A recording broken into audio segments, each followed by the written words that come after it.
All right, folks. So I've got good news and I've got bad news.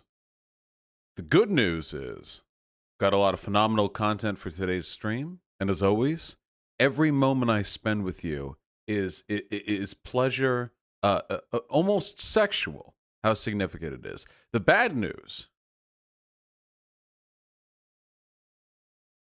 that I talked to the CEO of fascism, and unfortunately, they will not be closing down their offices at this time. Fascism still exists at this time. I am sorry. I tried my best. They kept me on hold for a while. Um, and it just didn't pan out. It just didn't pan out. What about the CFO? I didn't get a chance to speak with the CFO. I doubt I'll get a different answer. Why the fuck is my camera over so far? Yeah, there we go. Just getting the easy answers out of the way super quickly. As always, love to address this immediately and then have people ask me anyway, because I'm a live streamer and that is my job.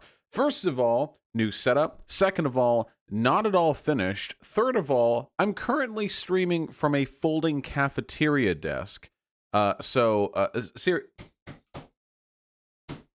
camera, that's not me wobbling.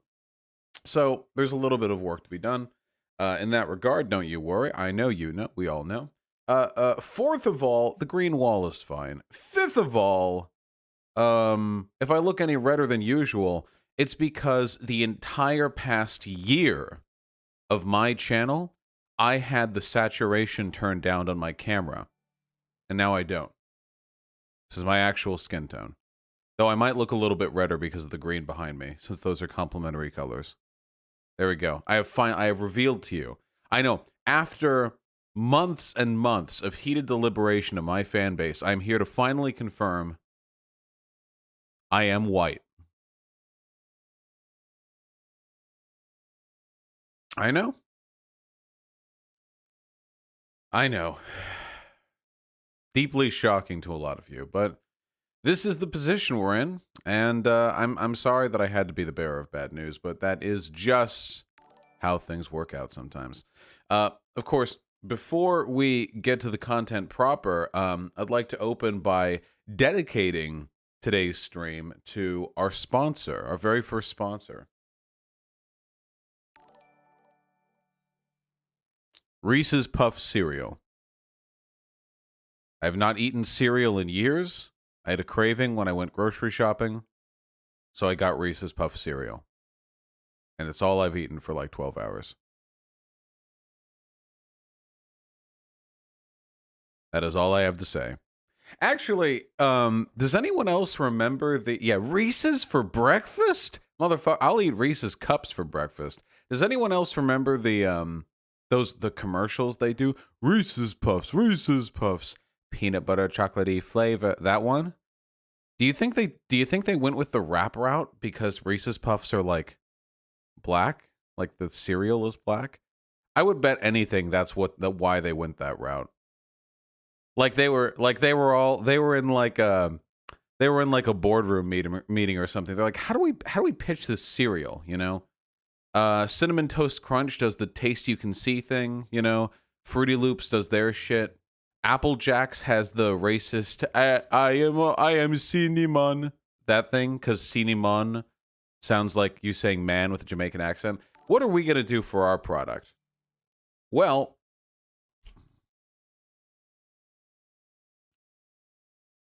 you'll notice our cereal matches the skin tone of some of the inhabitants of our great nation. Maybe we could play off of that. I don't know.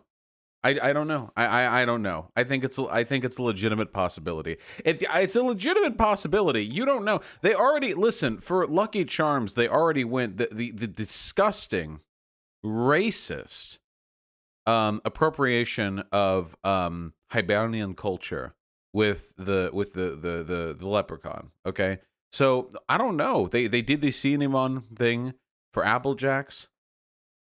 I have no idea, dude. The future is wild. Cereal brands are wild. I'm pretty sure, like, if you go like far back enough, like all cereal boxes were probably marketed by like some guy in striped pants doing like a tap dance with shoe shine on his face, you know?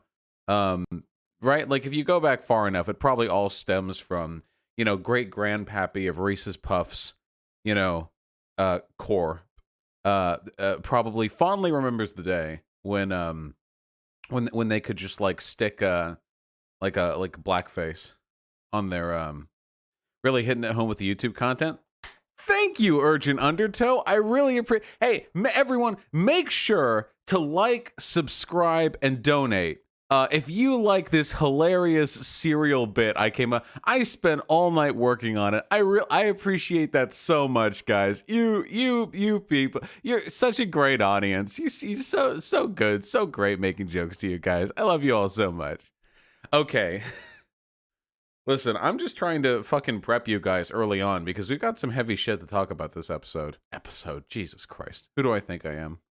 Fucking PBS network. Oh, God. Take a look at this debunk. Oh, yeah, I think I saw this on my subreddit. There is no evidence of systemic racism. Okay, guys, let me tell you my struggle, okay? I'd write it in a book if I knew how to read. Now, here's the issue, okay?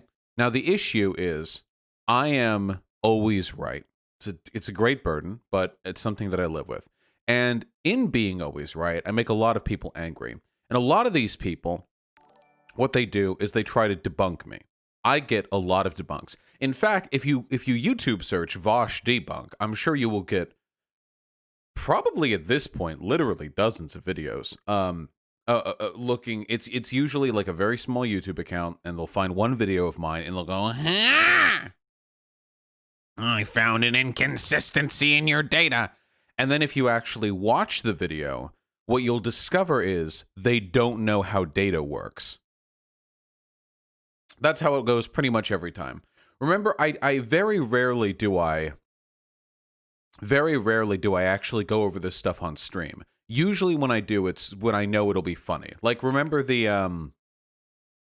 that woman, I called her a Karen, who said worker co-ops are bad. She was like a Sargon fan, and she said worker co-ops are bad. And she cited exactly one article that wasn't about worker co-ops, and even the article that wasn't about worker co-ops didn't say the thing she said it was, even though the text was right there on screen. And that was it. Yeah, Dr. Caitlin Borisenko. That's right. That motherfucker. Anyway, that person, people were linking me that video for weeks beforehand. They were like, dude, you got blown the fuck out. And then I actually watched the video, and it's like, I actually wanted to kill myself imagining the dozens or maybe even hundreds of people who watched that video thinking that I had been like challenged in any way. Like it actually like it's like so depressing. Like when I think about it, because their minds are 100% confirmation bias. They'll watch anything that already agrees with them, and they'll think it's the bestest thing they've ever seen in their lives. And anything that disagrees with them, and their brains just shut off. It's insane. Their cognitive faculties could go for like, I don't know, a little bit of renovation, clear out the cobwebs. But anyway, the point that I'm getting at is there are a lot of people who claim they've blown me out with their video, with their tweets, with their documents, all that kind of stuff. And the fact of the matter is, most of these debunks are worthless, and most of the people making them are just trying to get attention by getting addressed by me on stream, which is irritating for me, because on one hand, I want to present as this like indefatigable, bastion of reasonability who can take on any challenger. But on the other hand, there's only one of me. There are thousands, tens maybe of thousands of people who hate me. And the sheer volume of content that's made to like debunk me. Wait, is it not indefatigable? Is that not how it's pronounced? Wait.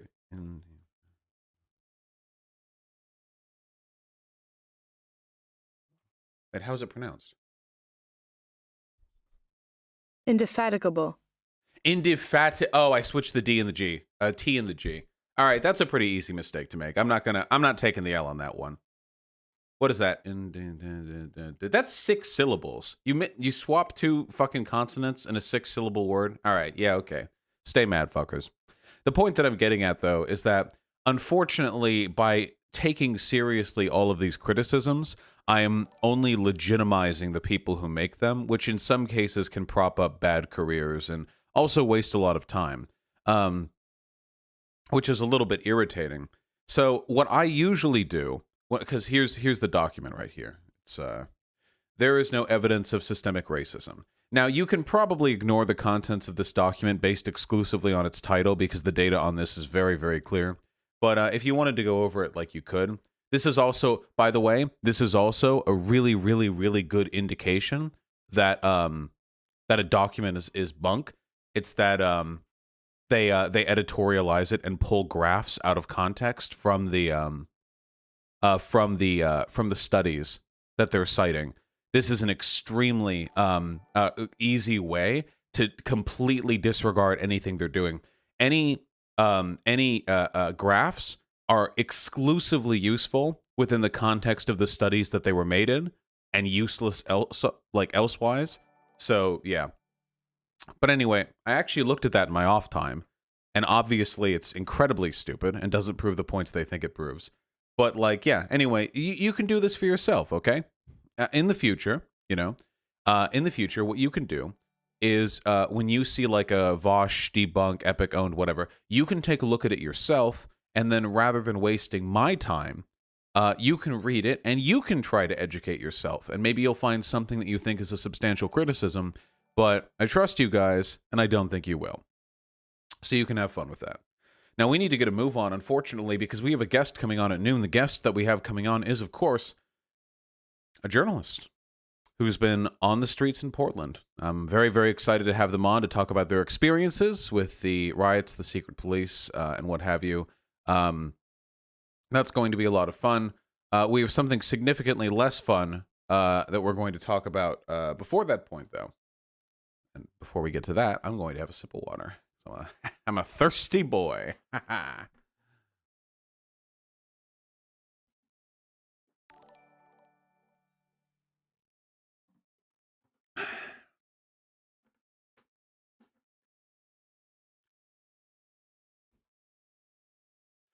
I'm incredibly narrow-minded and just assume what you say is right. How can I debunk things without hearing your opinions? You joke, but what was that one meme I saw on the subreddit?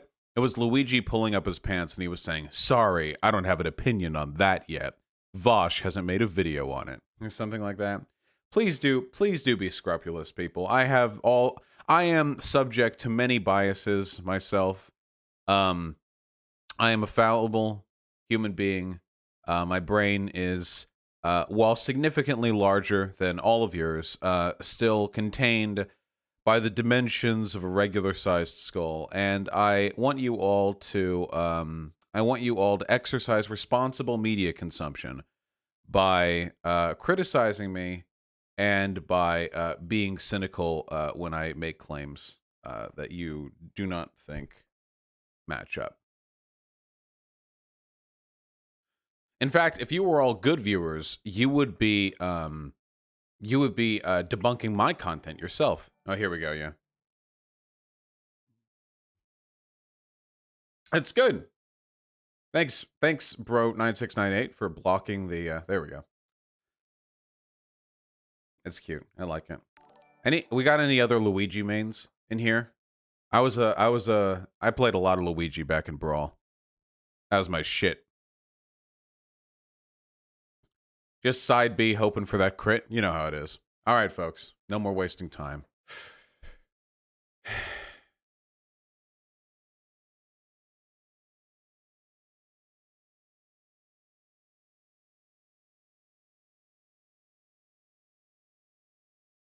What if I told you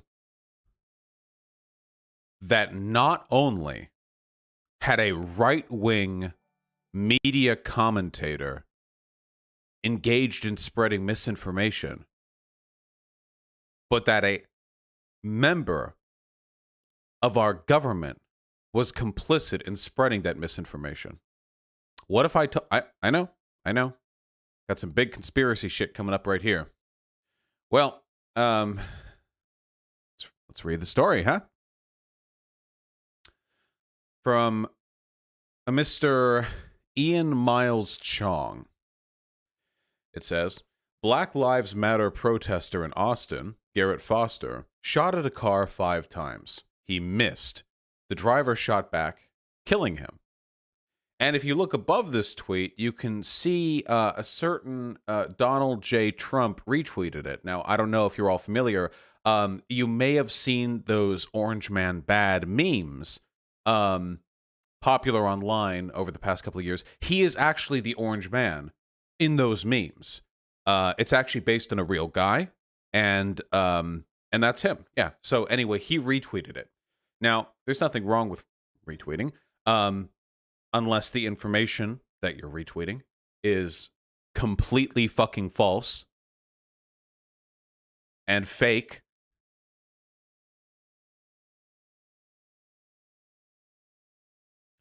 Before we continue, a slight departure in Ian Miles Chong. Normally, I'd have more to say about a person, but he's significantly unimpressive as a person. Ian Miles Chong is some dipshit LARPer from Malaysia who still tweets shit like Donald Trump is my president and talks about how he wished Donald Trump would just openly be a dictator of the U.S. He's framed himself as some kind of journalist in the past, but he's wrong about everything he does. It's extraordinary. He's like a human compass. He's just always pointing towards fake news with his with his tweets, with the articles that he writes. It's actually extraordinary. He's been doing this weird thing lately. I don't know. He posts pictures of men with pets, and then he'll say those men are weak or pathetic or disgusting, despite Ian Miles Chong being like a 5'2" skinny fat degenerate who went on Fox News to talk about how he's scared about women. He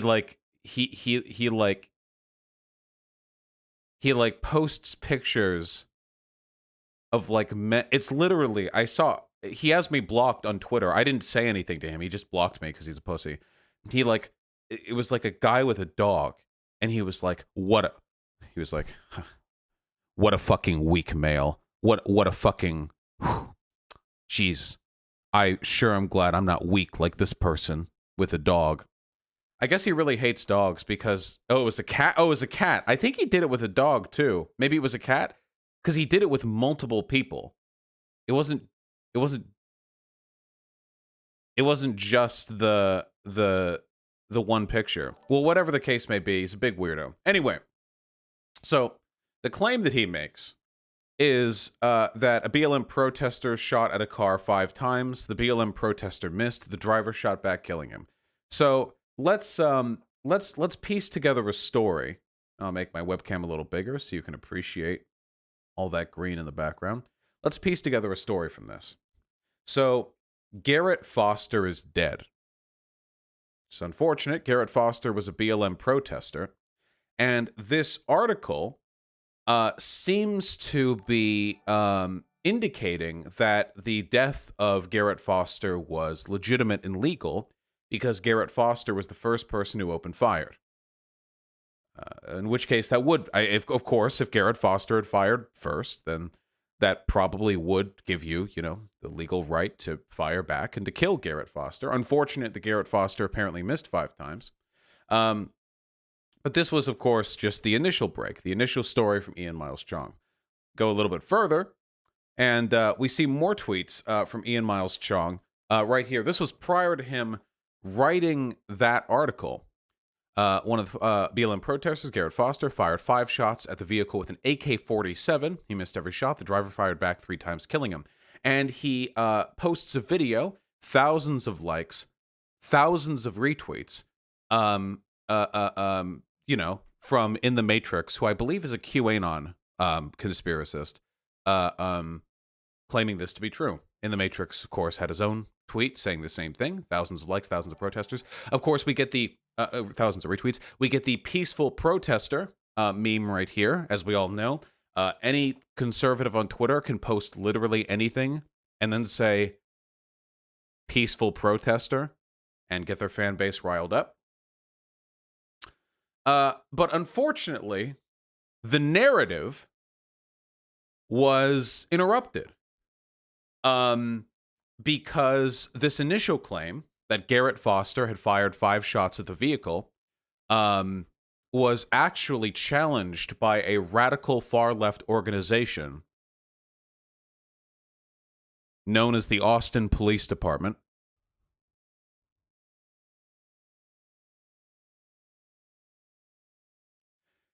The Austin Police Department story. So I know Antifa cops. I know they've gotten in deep. No, as it turns out, Garrett Foster didn't fire shit.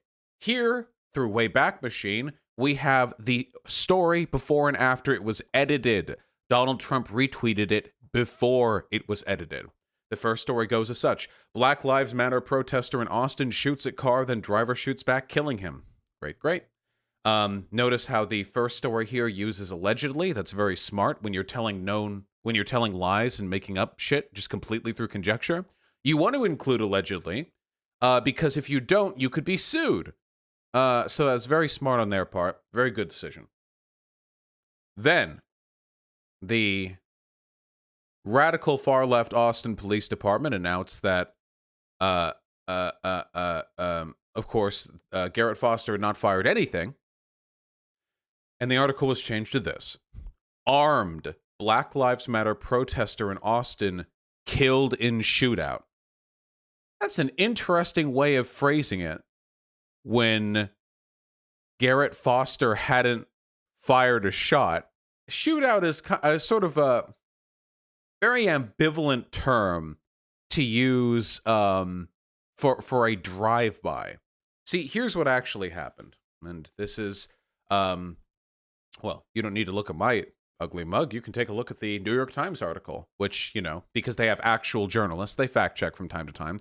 There's this is one thing that bothers me. Lefties sometimes do this too. Listen, places like CNN, New York Times, whatever, shit organizations, very cringe. They can eat my asshole. However, the actual journalists who work for them are very, very often decent, intelligent, and responsible people. Who do fact check, and these organizations hold themselves to standards regarding fact checking. And when journalists lie in these mainstream publications, they are fired. Now, of course, all of these publications lie about foreign events. They only get fired over domestic lies. Okay, I'm not forgiving any of you motherfuckers for the coverage of Bolivia, but generally speaking, these people do actually hold themselves to a standard of factual accountability that is not held to by sites like the Daily Caller, Daily Wire, Postmillennial, Stormfront.news.co. I don't know. Anyway, I could read this out loud to you, but instead, you can go read it yourself, loser. I'll give you the summary. Essentially what happened, and I shit you not, you could not think of a more sympathetic story if you tried. Garrett Foster was pushing around his girlfriend because his girlfriend was in a wheelchair. Look at the picture. They both look wonderful together. And he was armed because that is Texas. And this is the goddamn United States of fucking America. And you can carry a gun during a protest, as conservatives are wont to remind us. I don't know how there's any issue whatsoever with that. In Texas, you don't even need a fucking license to open carry a long gun, which is what he had. He had a rifle.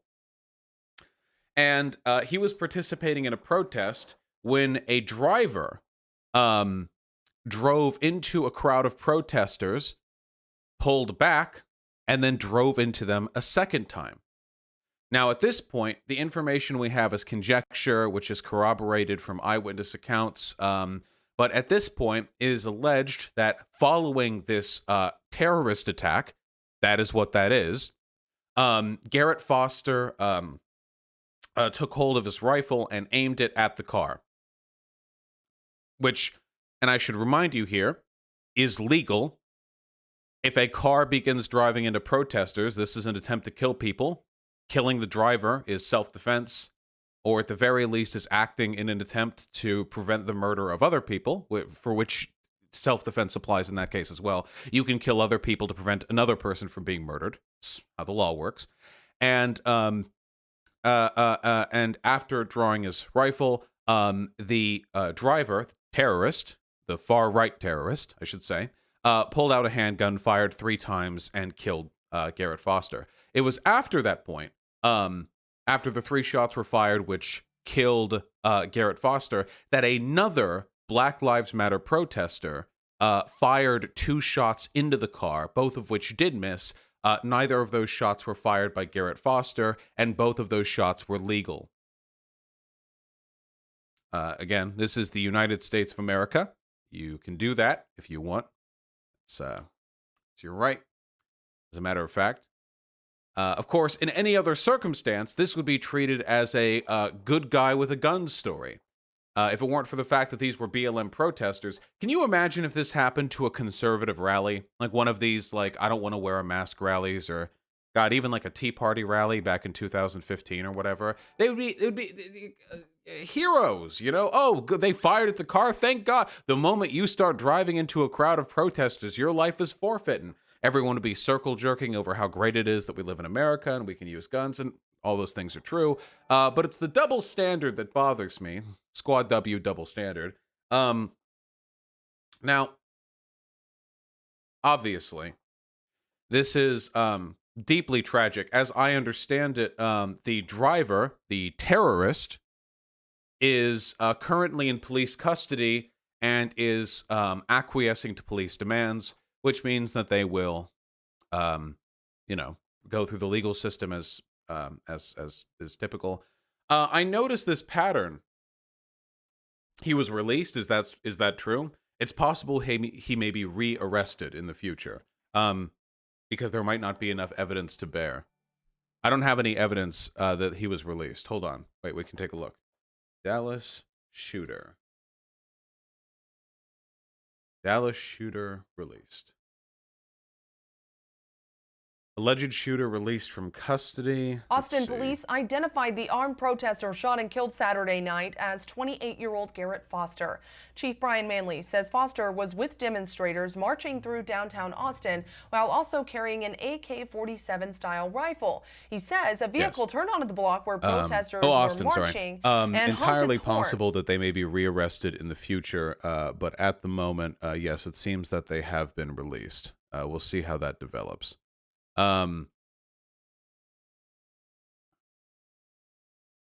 Austin police release man who fatally shot protester. Yes, released pending further investigation. An interesting decision. I wonder if the same charitability would have been given to any Black Lives Matter protester who was involved in murdering another person. Something tells me that the police would not have been as sympathetic to somebody on our side who had been confirmed to have murdered somebody else, but we'll see how that goes. What this reminds me of, the police have always been, what's the phrase? Killing in the name of. The police have always worked with far-right organizations. One of the reasons why lynchings were so common back in the South, following the abolition of slavery, it wasn't just because people wanted to kill black folk. That definitely helped. It was in large part because the police would either turn their eyes away from these incidents or would actually participate in the lynchings. And while lynchings are less common today than they were back then, the actual pattern of far-right collaboration with the police hasn't really changed. Here in Austin, one of the APD officers complimented Alex Jones' insane Mad Max armored truck and yelled at us at a Bernie rally. Nice. Yeah, it's pretty wacky, as it so happens. We've all seen the video of the Portland police officer what was doing the very, very deliberate okay sign to somebody. Yeah, at the Proud Boy. Yeah, they weren't just going like, oh yeah, okay. They went up. They were like.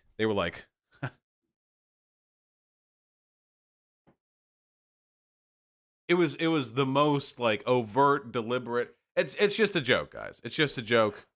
It's just a joke. It's just a meme. It's just a meme. There's no association whatsoever between signals and political movements. And then there was that clip, of course, of of the Portland a police officer warning Proud Boys that police would begin clearing the streets soon. It was like, hey, my dudes, listen, we're going to have to clear everyone out soon. Just want to make sure we don't hurt any of you guys, okay? You far-right fascist protesters who openly call for political violence, just want to make sure you guys aren't, not a hair on your little heads, okay? We just want to make sure you guys are safe and sound, all right? So you guys better clear the streets, and then we're going to club the shit out of these protesters. The Portland police are completely like down to the fucking bone rotten. Now, anyway, this is a pattern that crops up every single time one of our own dies. You notice this?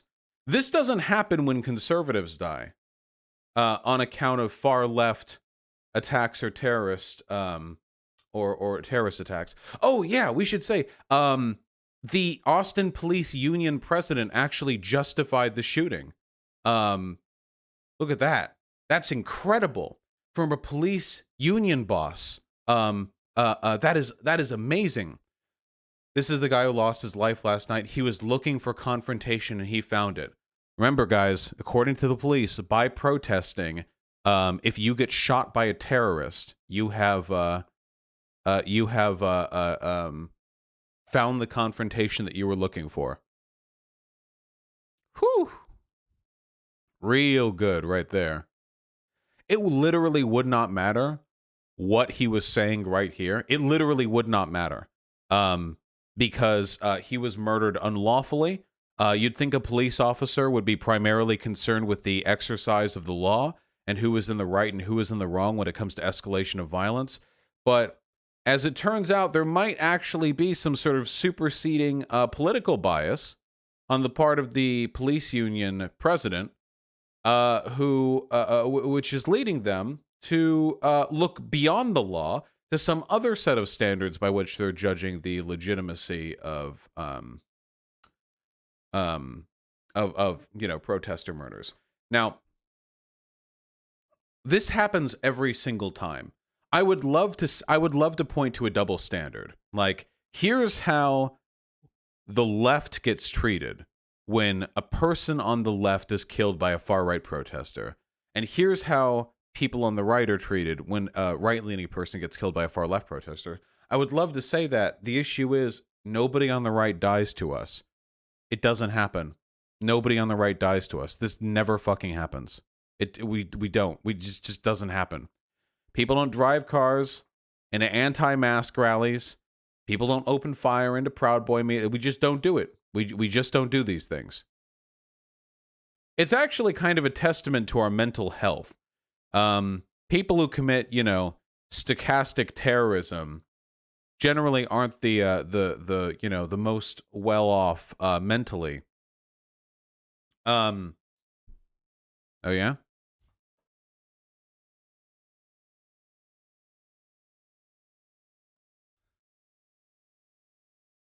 Wait. God damn it. You're all getting let off the hook this time. But every single time somebody on the left, dies like this, we have to dig through a fucking avalanche of misinformation to get out through the other side. Do you remember Heather Heyer? You remember Heather Heyer, correct? Following Charlottesville, a far-right lunatic drove a car into a crowd, killed a woman.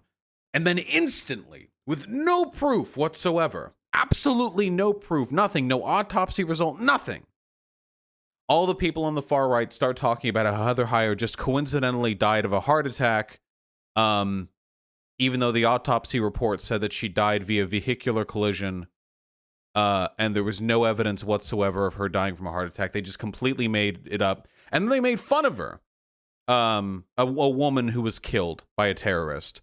They made fun of her for this thing they made up. They did the exact same thing with George Floyd, saying that he died of COVID-19. Ian Miles Chong tweeted that. I remember that. Saying that, again, with no evidence whatsoever, absolutely no evidence whatsoever. Just completely made up from the blue. they said that it was actually COVID-19 that had killed George Floyd. They also said a heart attack. Of course, the autopsy, said it was strangulation. But let's not let evidence get in the way of a good opportunity to make fun of the dead, And now we have this. A person killed unprompted by a terrorist who fired at him after driving into a crowd, a classic. And now they're talking, and then they immediately, not only do they lie and say that he fired first, but they also get a retweet from the President of the United States of America. Pretty impressive, huh? That's how it works. Ian Miles Chong wants you dead, by the way. Here, it's a very big gun. Too bad they don't deploy these in Portland. These people, it's they say that Twitter is biased towards the far left, but these people will literally just like openly talk about how they can only come at this point masturbating while fantasizing about like just like oceans of blood pouring through the streets following some sort of artillery strike on BLM protesters. It's pretty impressive. If the far left controlled Twitter, we would. Listen, if the far left controlled Twitter, I'm pretty sure we would at least have people follow the TOS. As a basic standard. Maybe if we controlled Twitter, we would do the thing that our website rules tell us we should be able to do. Possibly. Maybe. Anyway, they want you dead, and if you do die, they will lie about you. If any of you die under any circumstances, it doesn't matter how you die. One of you, the most sickly, let's find the most sympathetic one of you. It could be a woman, tiny, 5 feet tall, with a cane. You walk with a cane. I don't know. You've got a bad limp or something, and you could be completely unprompted, separated from beautiful too. You have to be, because if you're an ugly woman, you're subhuman to these people anyway. Ian Miles Chong, very scrupulous when it comes to appearances, as it seems. And you get separated from the protest, and you get clubbed to death. And then your still a warm corpse is unloaded into with 300 rounds of ammunition as target practice by a group of hollering Proud Boys, who then strip your corpse and pin you to a wall. They would be first of all, everyone on Twitter who is far right, by which I mean everyone on Twitter who is right leaning, would immediately go to work in their private Discord groups, wondering what conceivable medical condition they could attribute this to. And after they have discovered a medical condition that sounds conceivably plausible, they will talk with people like Ian Miles Chong, who will write articles which will say things like, well, during a confrontation, a sickly BLM protester died in the vicinity of the protest, and here's a video clip they posted to their Twitter account 3 hours before their death where they called right-wingers scum. And then the comment section would fill up with people saying, "Oh wow, look at you fucking get, you dirty slut, you piece of shit, you stupid motherfucker. I hope they rape you before they kill." Actually, nobody killed you. You died of your own, right? Wink. And then the president will retweet the article. That's basically how it works. I want to dispel any fiction that these people have any sympathy or any feelings whatsoever of humanity to you. Democracy is incompatible with the existence of these people. They're not people who are maladjusted or misinformed or a little bit confused. These people have bought into a form of political sociopathy, and they do not think you are human beings. They genuinely do not, which is deeply troubling because even after Donald Trump is out of office, whether that comes in 2021 or 2025, we're going to have to contend with the fact that a significant portion of this country does not live in reality. They do not live in reality. They do not share the very same basic empirical perceptions of the world that we do. And with every passing day, I grow more and more strained on my existing positions on free media, because the idea of there being some sort of government mandate to crack down on journalistic organizations that do nothing but lie sounds, in spite of all the harm it could conceivably do, sounds so goddamn tempting. Because I don't think it's possible any left-leaning organization could ever lie even a fraction as much as what the current fake news horseshit cycle does over on the right. Of course, there's no way any such law could be implemented without it coming back to bite us eventually, but yeah. It's, we don't need to lie, they do. Such is life. And they know they're lying. Keep that in mind. They're not like just delusional. They are delusional, but they're not just delusional. They're delusional and they're liars. Yes, of course. It's not about who's lying, it's about who the government believes is lying. That is true.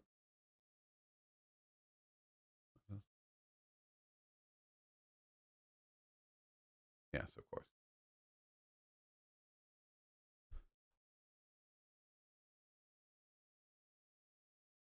Why do people keep linking me an Elon Musk tweet? I don't care about this guy. I don't care how important he is. The left is losing the middle. I mean, 2/3 of the country supports BLM. This guy's having like a mental breakdown, dude. I can't believe, oh my god, Elon Musk is going to single-handedly pull like 2 million people over to fascism.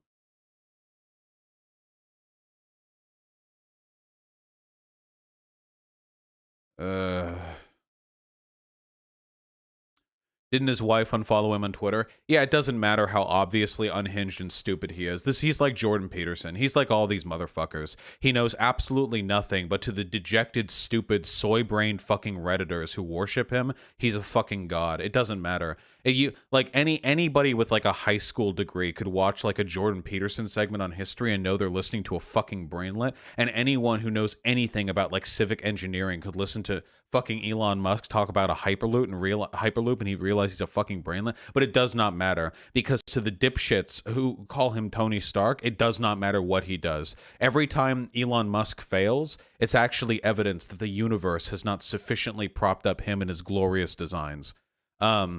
It's because of pronouns in bio. Yeah, it's 100% because of pronouns in bio. You know what's happening? The left is losing the middle, i.e., in his mind, my wife is losing me. He can't follow her anymore.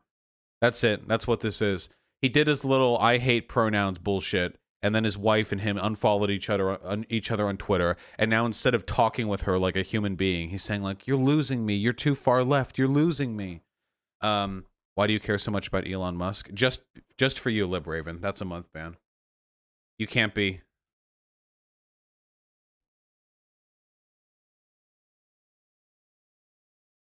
You got off easy. Toss a coin to your streamer. Oh no, my chat just died. Well, I'll assume all you can still see me. Such is life. I can't stand Elon Musk. And I can't stand all of Elon Musk's brainlet fucking followers too. These people are going to be the death of our fucking civilization. You realize that, right? All these men who grew up without strong father figures, who will attach themselves to anybody who seems vaguely impressive to them because that person reminds them of some Marvel movie or some bullshit. All these dipshits. They do the same shit with Sam Harris. They do it with fucking Elon Musk. They do it with Jordan Peterson. All these deeply, deeply unimpressive boys whose political engagement is driven entirely by pseudo-intellectuals in suits leaning over an armchair talking about how the ideological presuppositions of the left are beginning to detach from our reality, and the precepts that made Western civilization the greatest the world has ever known. These people are going to be the death of the fucking universe, dude. I can't. Mediocre men. I swear to God. I hate to essentialize it as some kind of gender thing, but like, fuck me, dude. Women do not do this shit. Women do not like form the. I mean, no, they do, but not with these people. The men are way more damaging. Yeah, and really sensitive men who can't admit they're soft. Yeah, there are so many fucking sensitive guys. There are so many sensitive guys out there that get so like offended at the concept of acknowledging their sensitivity. It's insane. You sound like the conservatives when you say they're destroying the civilization and actually ask what it would take to do so. You realize when conservatives say leftists are destroying civilization, they're talking about protests for racial equality, and they're talking about using pronouns. When conservatives say Western civilization is dying, they're talking about pronouns in bio. Meanwhile, secret police are disappearing protesters. Far-right violence is on the rise. The government is openly lying about our COVID-19 numbers. The president is admitting they're not going to accept the election results. Like, the difference is night and day. I mean, if you have an issue with, like, pronouns in bio, if you have an issue with everything being made, like, gender woke, whatever, okay, that's fine. We can have a conversation on that. I'm not opposed to conversations on that. The issue is, no conservative will ever just say it's an issue. They'll make it out to be some sort of death of the civilization bullshit. Man, the chat's really taken a while to come back. What's going on there? Huh. Well, that'll probably reconnect at some point. What I should probably do is have like a backup. I'll have like a like YouTube chat, like that API. And whenever v.gg fails, I can pull you guys up. You know what I'm talking about. Oh man, we've got 15 minutes till we talk to the fucking journalist. Jesus. I'm reading YouTube chat. I'm looking at you guys right now. You think I get bored easily? You think I'm not going to look at chat? Huh? Call your phone. Did you lose your phone? Hyena lost their phone, I guess.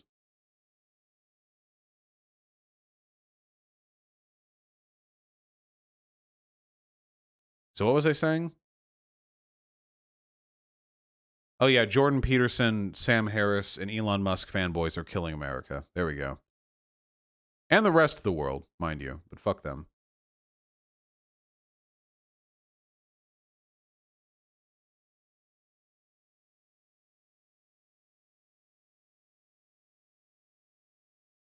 I'm calling the phone.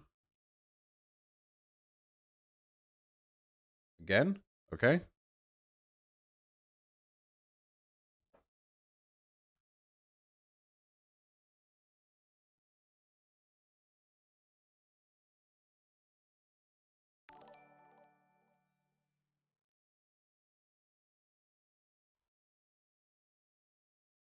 Remember, you can ignore capitalization rules, but you have to include the apostrophe. It's just good etiquette. Man, that is so ugly. What is up?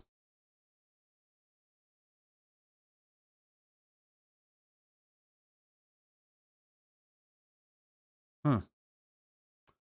Wonder if there's a way to I wonder if there's a way to reset the chat like that. Is White Nervosa up or Mythaldu?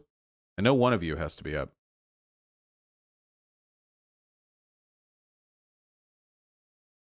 Eh? Oh, fuck you guys.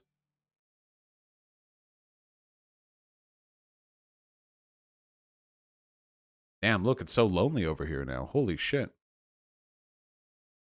Now I'll keep the dark screen. There we go. There we go. We're back.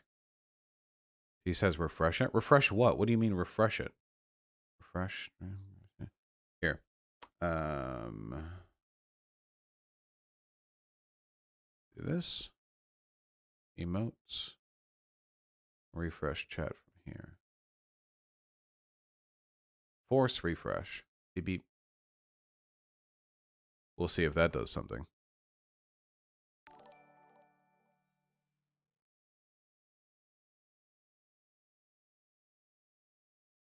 I don't see it doing anything.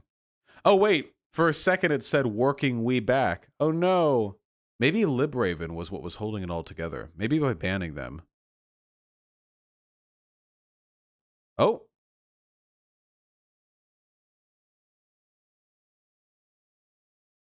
No, it worked for a second. No. Hold on. We'll get it.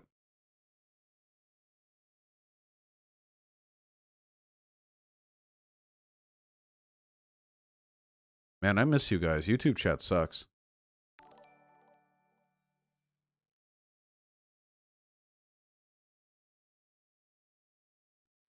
What I hate about the right is they never provide solutions to the problems they bring up. Yeah, of course, because their solution usually is like a fascist ethno-state. They don't, many of them won't openly admit it, but that is generally their solution. It's usually the suppression of free speech, the elimination of human rights, or the establishment of some kind of dictatorship. I very rarely have I met conservatives who like complain about problems that they would substantiate and address with solutions other than those. That's usually it.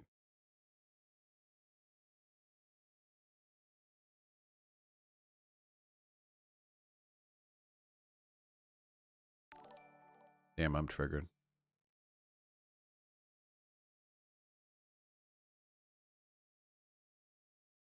Click Alt F4. Yeah, I'll give it a shot, comrade. I'll read off a few donations while we're waiting on the while we're waiting for it to be noon so we can talk to the journalist. Though it's a shame chat won't be running by during that. Hopeful, Hey Wobble, really unfortunate. Thank you all so much for the gifted tier 1 subs. I really appreciate that, comrade. Thanks for spreading the love around. Joker22 with the tier 1 sub. Thank you. And not Kiantho, likewise. A Nigerian prince, you have avoided being a white name, which is appropriate given your name. And Alessandro Esposito with the 50 ARS. Thank you. The American Failure, thank you for the gifted tier 1 sub. Kane, thanks to the tier 1 sub. Just because you are a landlord of yourself right now, aka a homeowner, does not mean you have to guillotine yourself, but I appreciate you being conscientious. Lee tried her best with the $5. Thank you. Brandon Butterfield with the $2. Is arguing with fascists on the internet useful? Only if there is an audience to be convinced by your superior rhetoric. Matthew Redmond with the €5. Love you, buddy. I love you too. And 21st Century Socialist with a very kind 1776. Inspired by both the fifth column, anarchism and socialism should drape itself in the American flag. Yeah, it's pretty much our only chance of winning here. The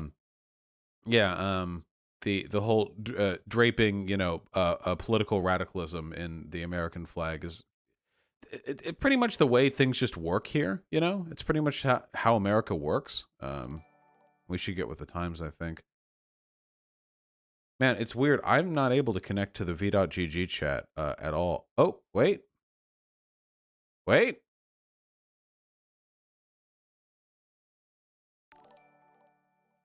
However, briefly, we'll see if that remains stable. Sheesh. Good lord. Maybe HoovyTube.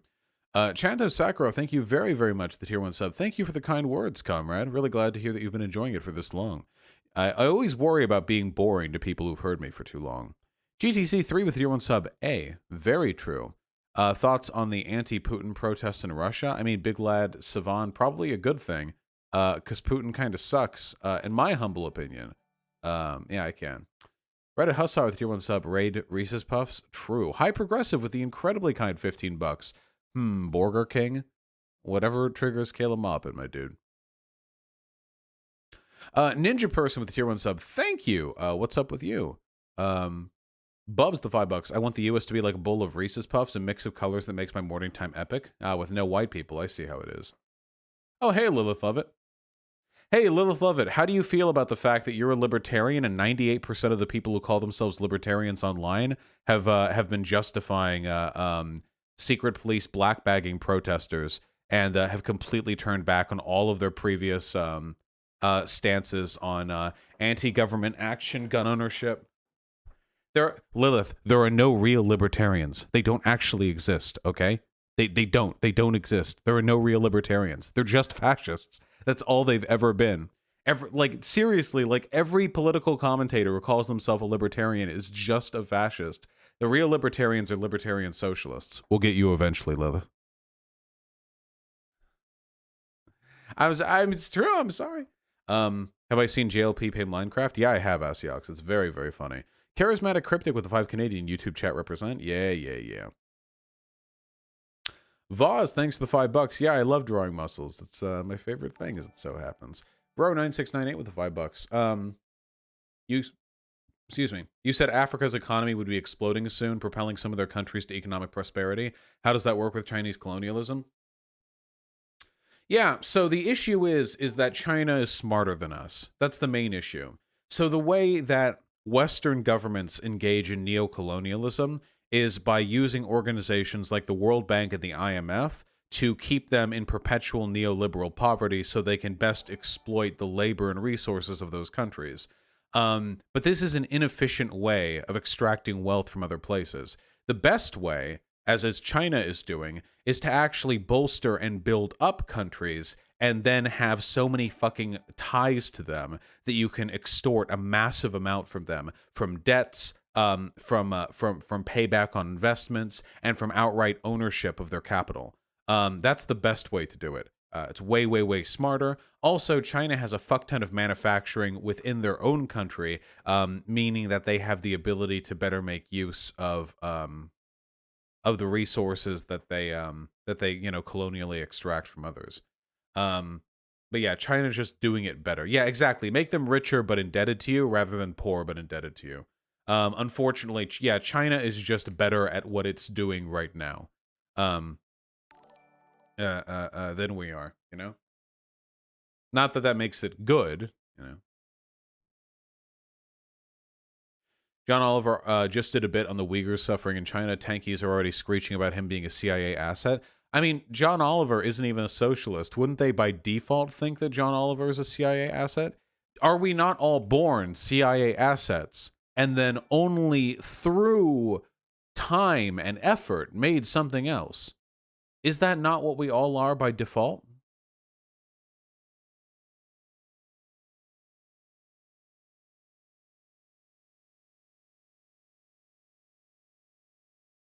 That's true.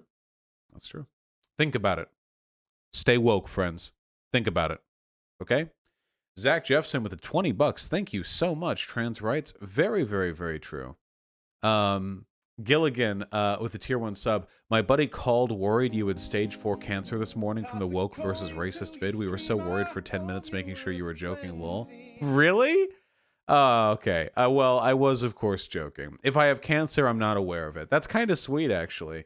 I appreciate your investment in my health and well-being. You're very cute. Yikes, SCG. A reminder, in just a few minutes, we're talking with a journalist from Portland. Very excited for that. Yikes, with the $5. As a porn artist, what is my role in the communist utopia? I mean, you can keep doing what you're doing. Is communism worthwhile without femboy DP hentai dojins? I don't know. The answer is I do know, actually. It's not. It's not worth it. Okay? Not willing. I will not trade capitalism for hentai. Okay? I will not, okay? I need communism and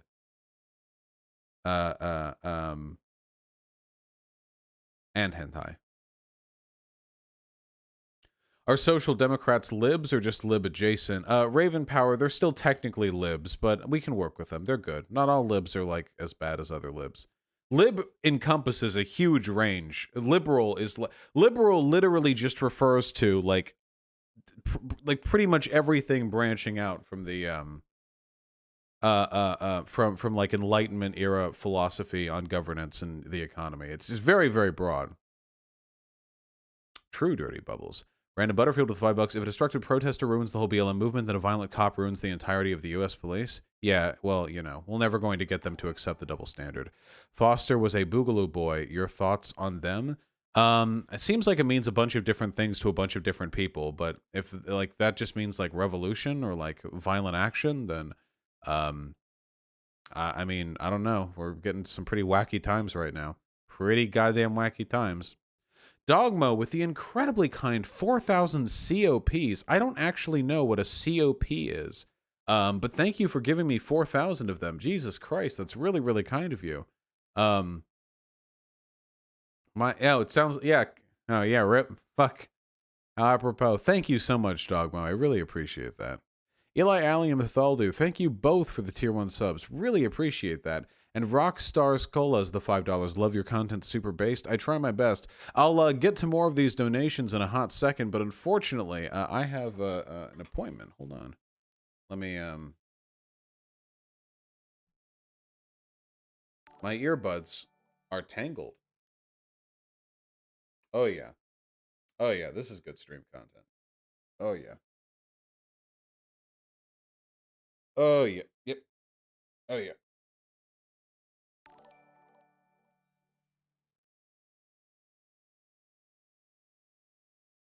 Yep.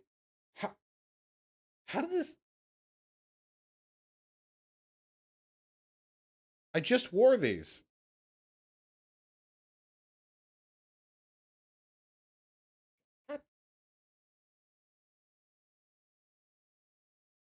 All right, we did it.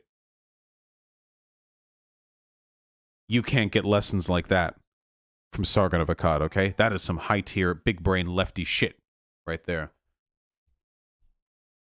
He keeps cringe posting. Is he having, like, a mental breakdown? Yep, he's having a mental breakdown. Where are all of the lefties who are sympathetic to Elon Musk? I know there are a few of you.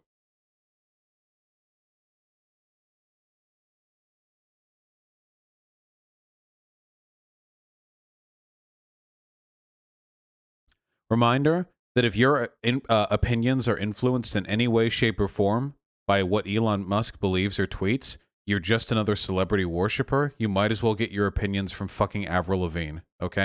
You'd literally no difference.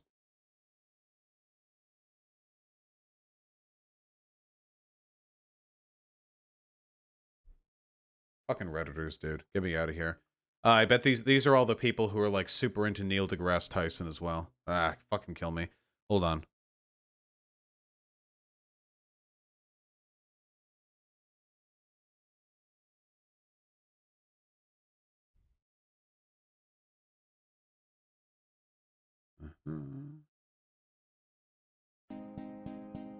Toss a coin to your streamer. Oh my god, thank you. We'll get to that in just a second. I just almost ended the stream. Whoops. All right, here we go.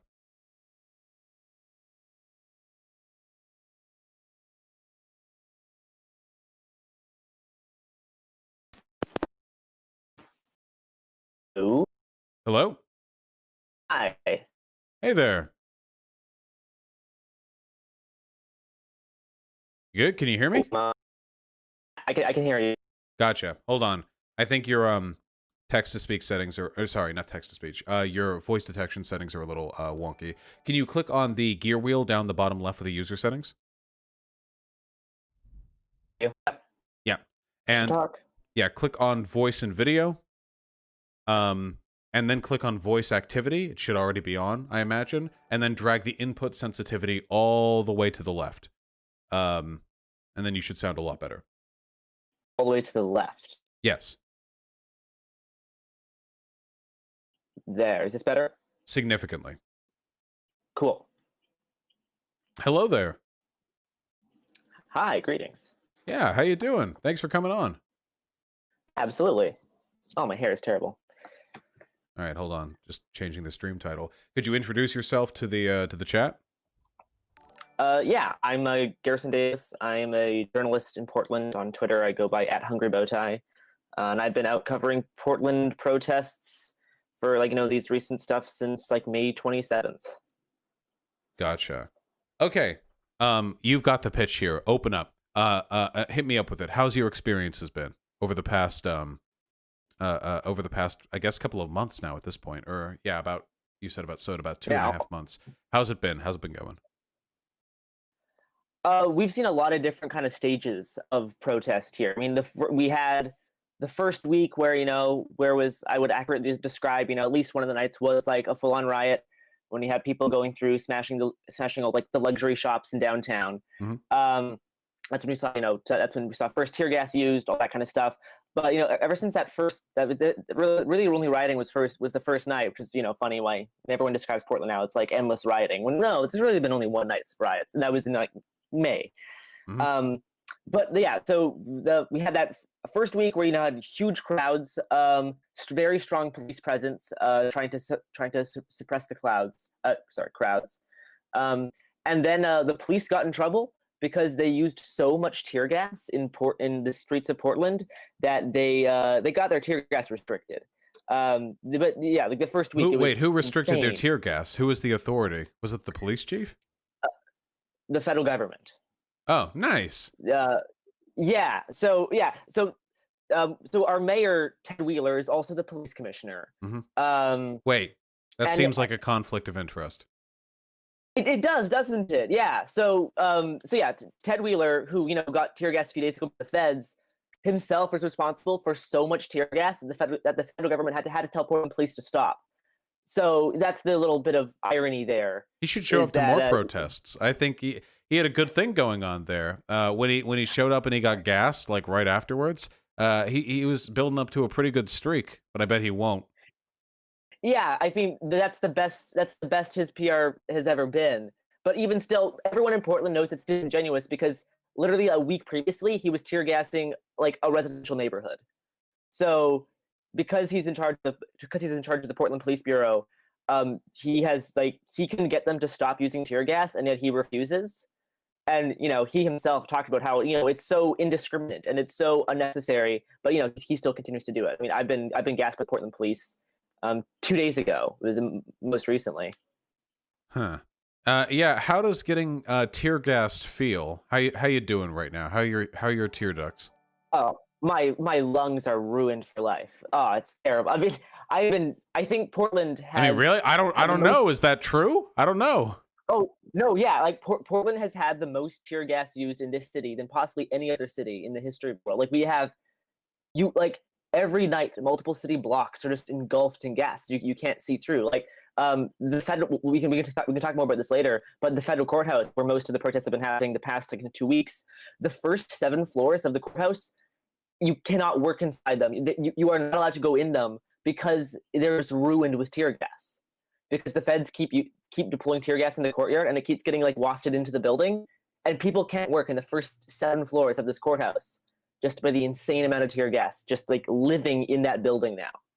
Yeah, how long does that shit linger? astonishing. Like, what are the long-term effects of this excessive tear gas usage? Yeah, so I mean, when you're first kind of tear gassed, it's just like a kind of a spicy punch to the face. Then kind of your lungs close up. Then your eyes are going to start to sting. They're going to start to close shut. Then eventually you're just not going to be able to breathe because your lungs are trying to stop you from inhaling all this poison. So since mid-June, a lot of people have gotten gas masks. I have multiple gas masks now, but I mean I have to replace the filters about once a week because just how much They get clogged up that quickly. Used.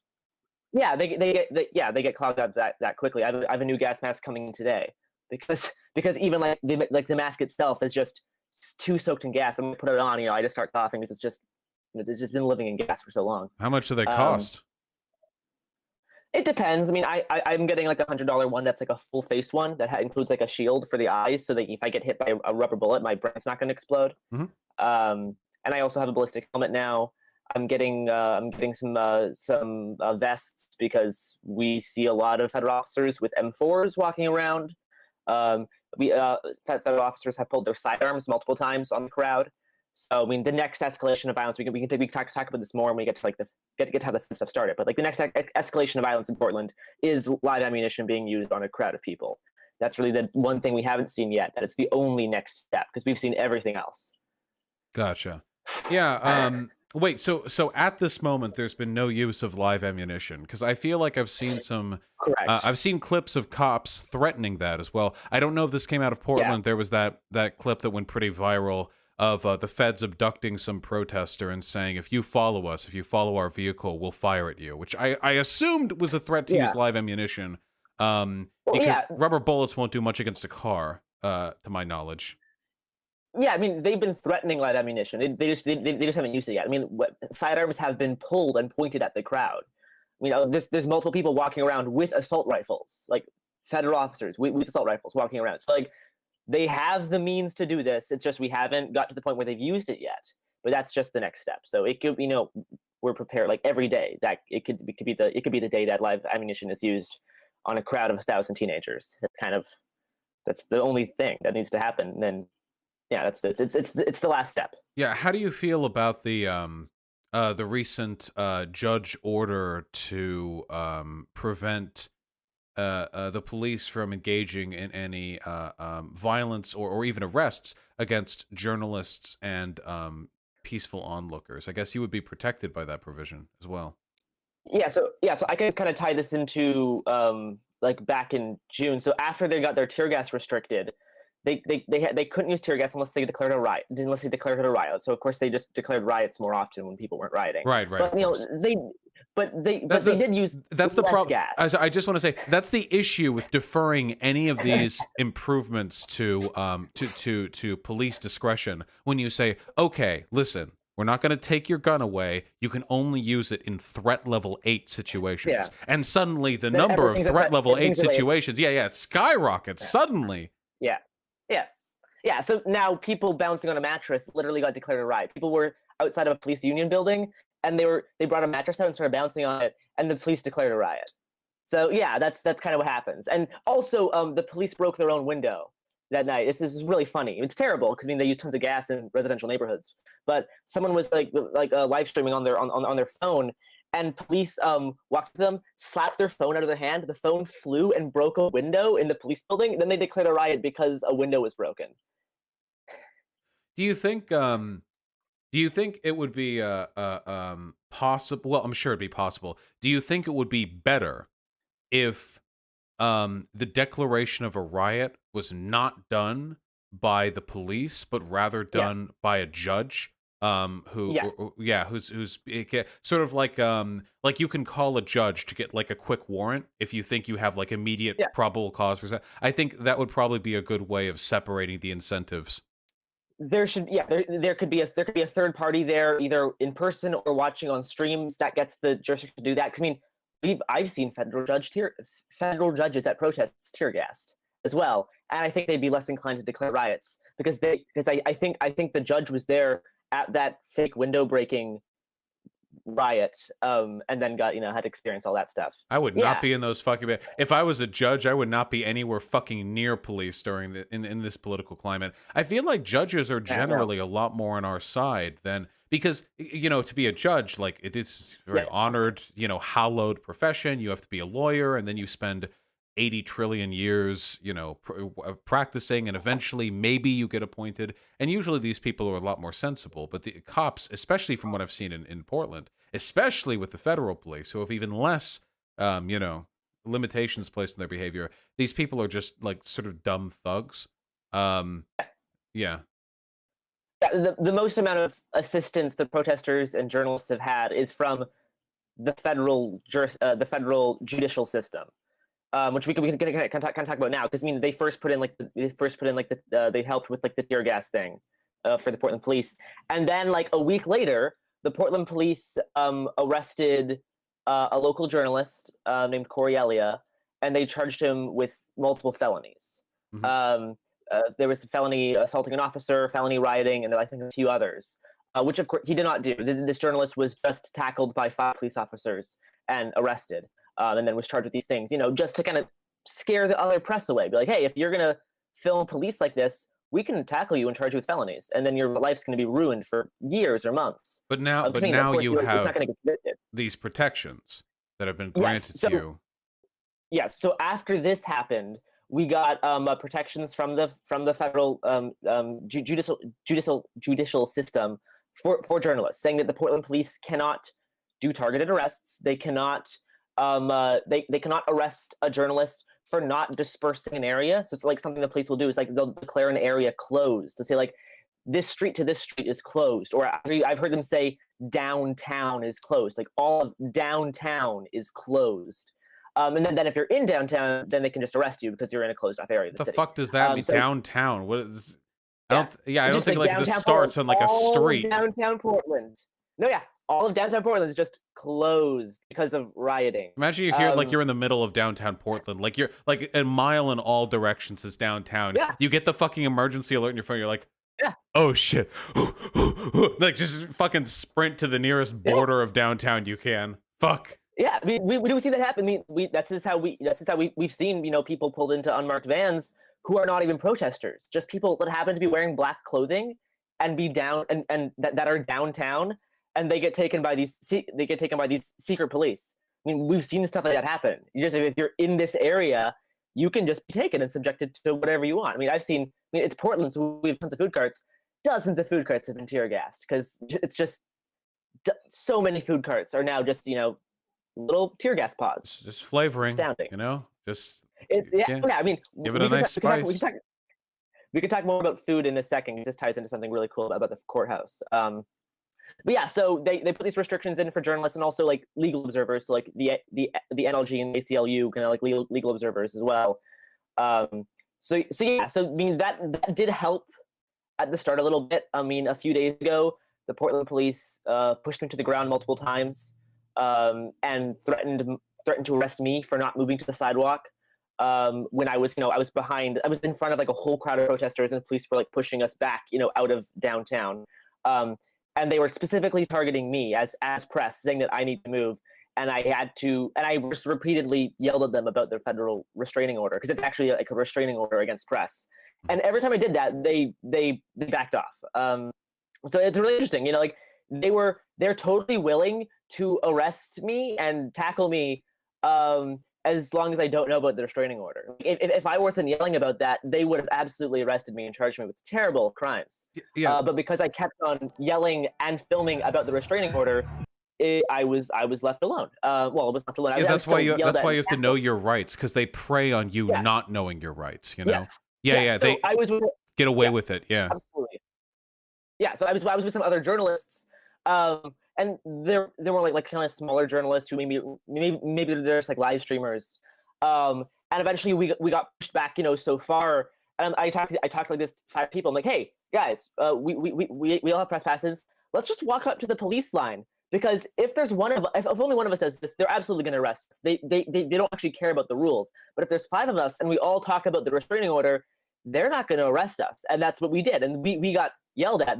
Police were very angry, but they didn't arrest us. It changes from move now, move across the street, go back, and then they're like, okay, stay there. And right, so there's that change. They're rolling their eyes behind the riot shields too, like fuck, these guys knew about. Fuck, we really wanted to beat the shit out of these guys. They were seething at me because I was the only journalist there, like repeatedly talking about the restraining order, and that was the most anger I've seen in the eyes of like human beings, like directed towards me. They were so. Don't you upset. love it when your police get angry when they realize you're familiar with the laws they're supposed to be enforcing? so seething. Oh man, yeah. I mean, it's good because like as a journalist, like I can't yell at the police when I see the police do terrible acts of violence. Like I can't yell like fuck 12 or whatever, because that's outside like journalistic standards. But this is the first time I've been able to yell at the police in the past 2 months after getting repeatedly beaten up and tear gassed by them. It kind of felt good because I was able to yell something in a journalistic capacity about this restraining order. Yeah. It was a nice kind of refreshing thing. Yeah, I'm looking at some of these video clips that you've taken on your Twitter. This is an unbelievable amount of tear gas. It's the air. Nothing. Oh, you can't even be outside.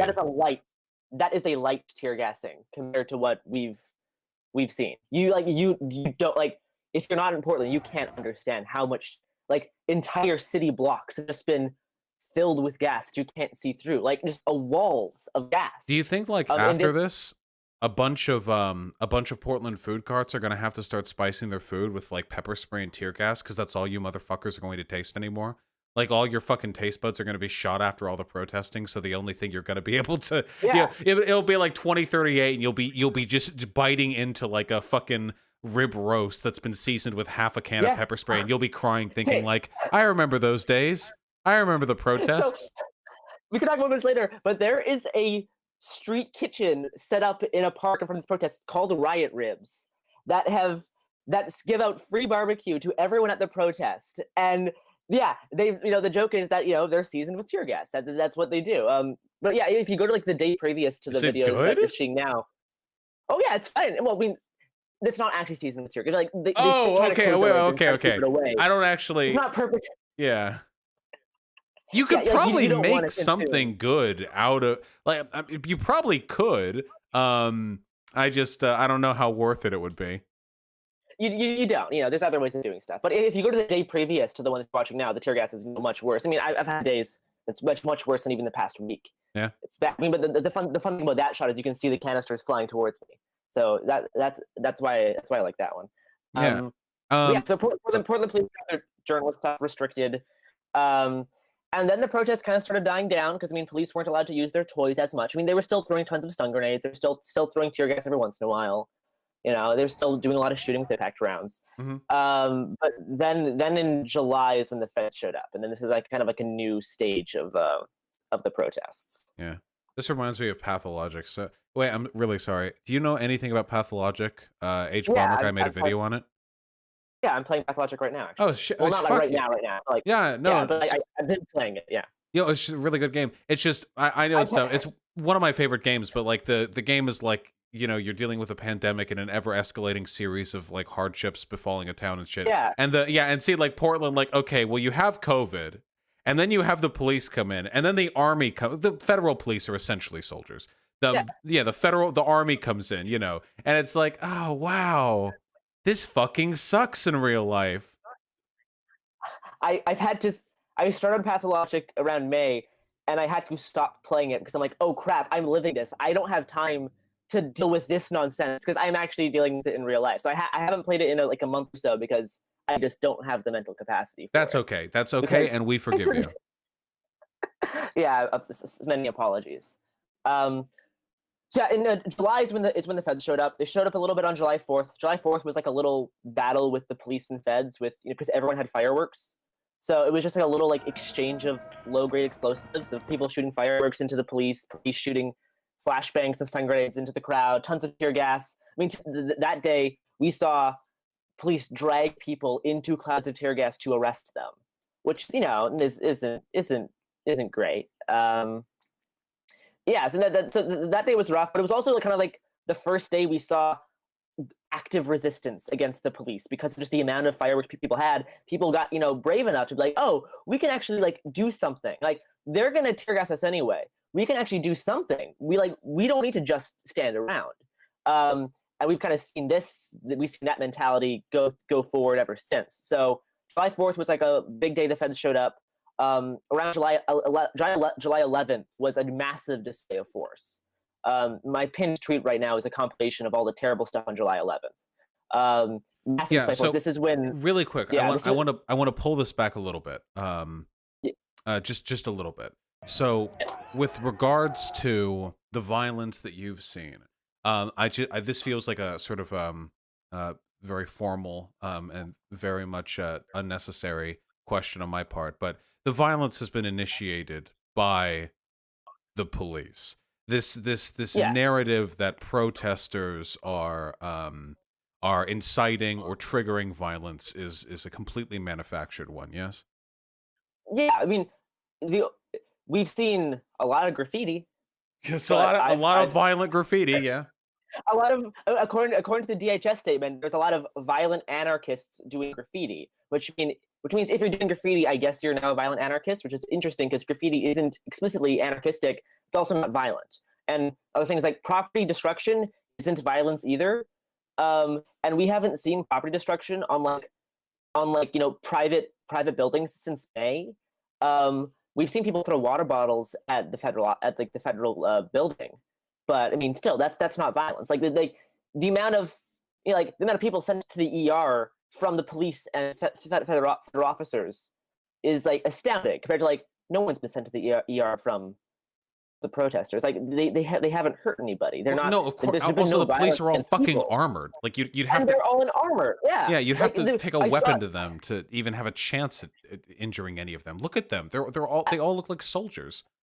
Like they freak out when a water bottle hits them, and they use tons of tears. Like I got hit by a water bottle a few days ago, and I joked with my other journalists. I'm like, oh, okay, I got hit with a water bottle. You know what? I feel the need to tear gas this whole crowd. They are Because a water bottle giant hit me too. pussies. I mean, that's like Yeah, we should they're just say cowards. it like they are. They're huge cowards, pussies. yeah. Yeah, they're mad. It's insane. I cannot imagine. These protesters are out here. The president of the United States has declared them terrorists, and has authorized federal force being used against them. And they're standing there in solidarity with no weapons and no armor. And the soldiers with weapons and Yeah. tanks behind them are cowering.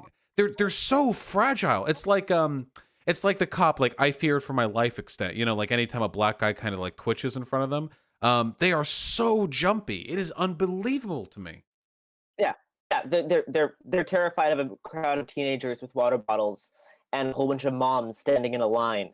This is the enemy they're fighting. Yeah, no, I'm cowardly, Um, but I stay inside. See, that's my I'm doing my due diligence. I don't want to be tear gassed. I stay inside. That's my I'm not a cop. I shouldn't be a cop, you know?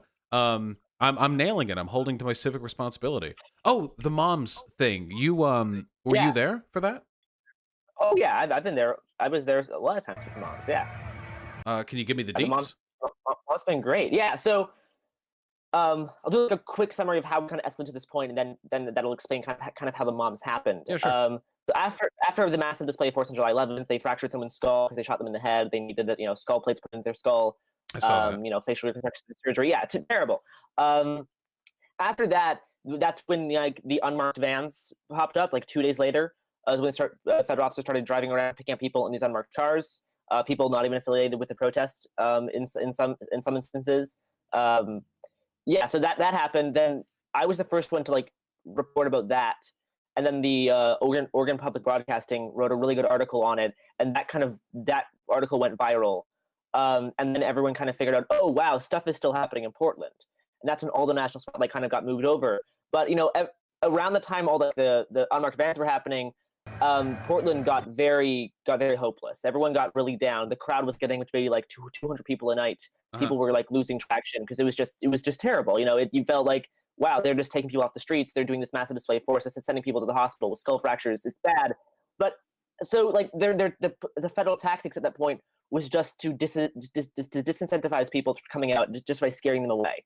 But the thing about using fear as a tactic is that eventually fear is going to turn into anger, and then when you're angry, you want to do something.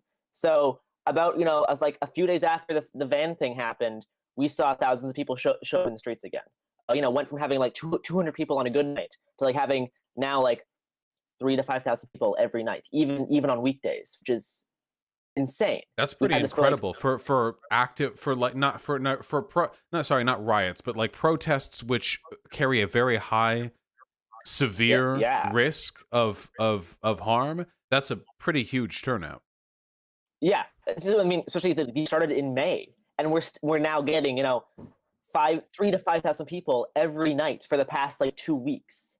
And then so a few Fridays ago, a group of like 40 moms kind of showed up. They were kind of in a group, kind of not. They're like, oh, let's see what's happening. And I think what happened was like their kids were getting tear gas for months, and they didn't hear about it because their kids don't talk to them. And then the national news finally picked up on what's happening in Portland. Like, oh, my kids have been getting tear gassed. I should go down there and maybe see what's happening. And then these like 40 moms kind of got gassed bad. And then the next day, 300 moms showed up, and the day after that, 500 moms, and now like 700 moms. So it just keeps growing, and now like they're all wearing the same colors now. And what they do is like the perfect embodiment of like how to use white privilege, because they are literally using their bodies as a shield in between the feds and people of color, in between all like the younger activists. They're getting right on the front lines and are standing facing the feds in this like linked arms. And yeah, they're just using their bodies as just a shield in between the feds and in between the protesters. Now, like they're part of the protest, but like they're just a human shield now. I have heard from several sources that some of those women may have in fact not have actually had children. How do you respond to those allegations?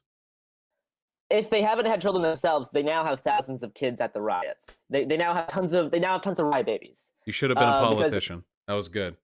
It reminds me a little bit of that one. Was this in Portland? That one naked lady protester.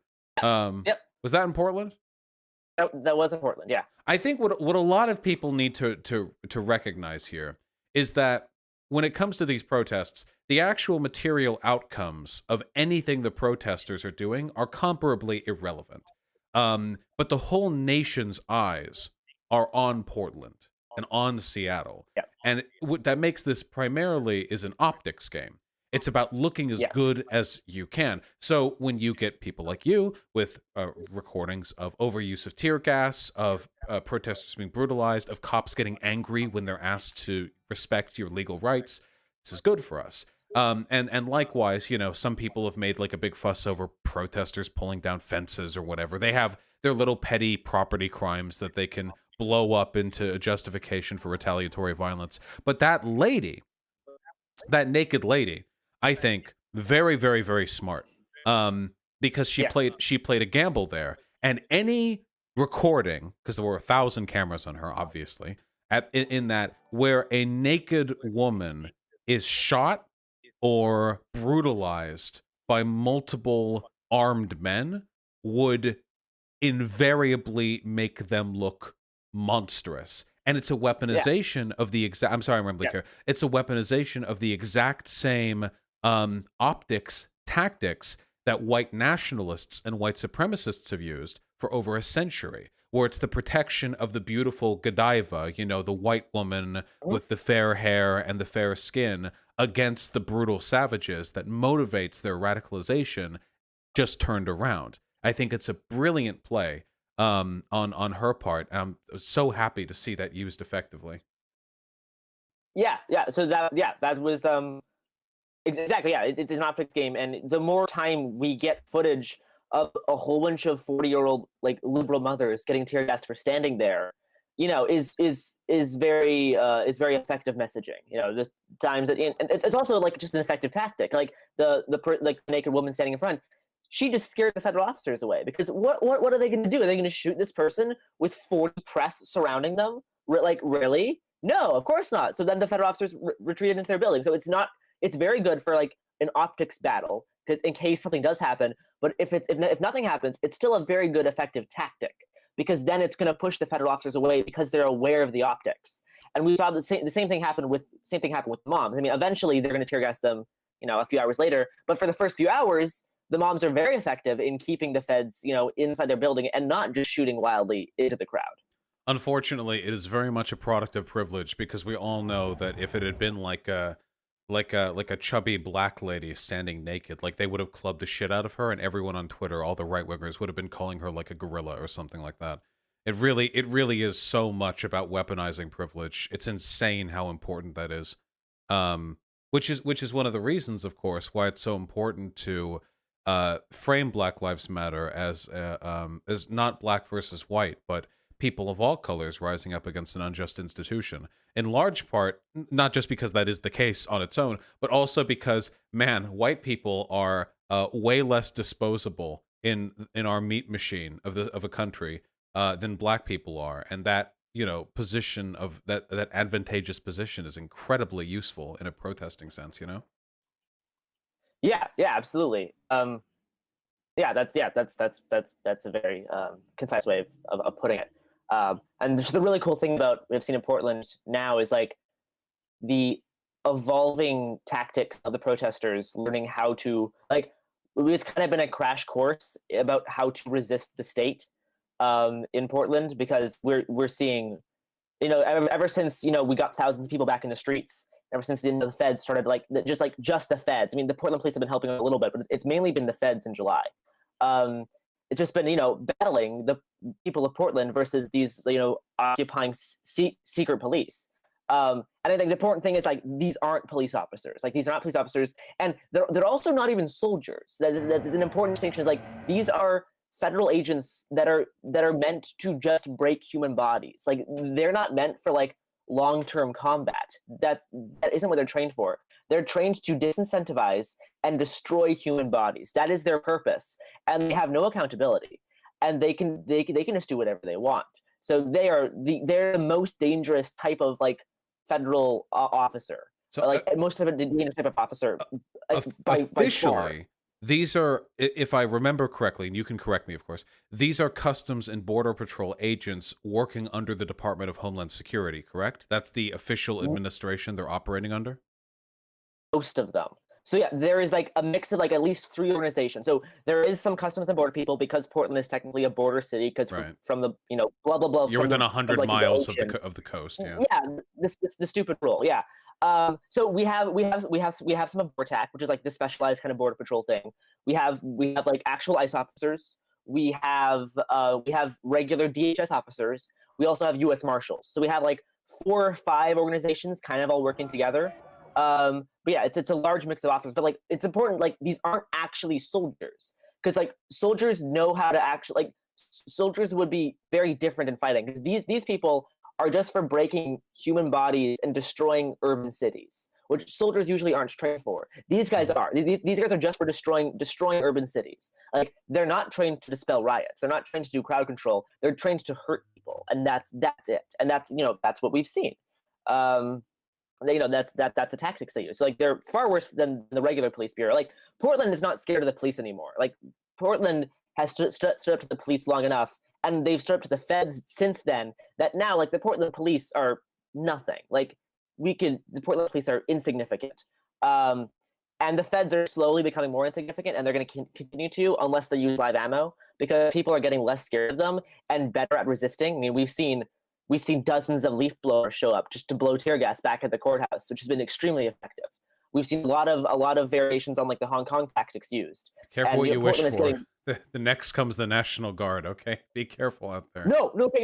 Here, no, exactly. The only reason why the National Guard will get called down, because Kate Brown's in control of it, that's the governor, is the only reason they could come down is the National Guard could come down to fight the feds, because the feds are kind of illegally in But Portland. that's true, because So the governor does not want the feds in there. Yes. So if Kate Brown wanted, she could call down the National Guard to actually like arrest these feds. And if these feds don't want to be arrested, they're going to start fighting. And I think this scenario is unlikely, but it That is would a be possibility. fucking insane.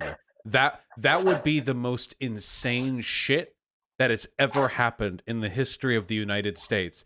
Police Yes. protests escalating into the deployment of federal officers that the governor calls the National Guard in to fight.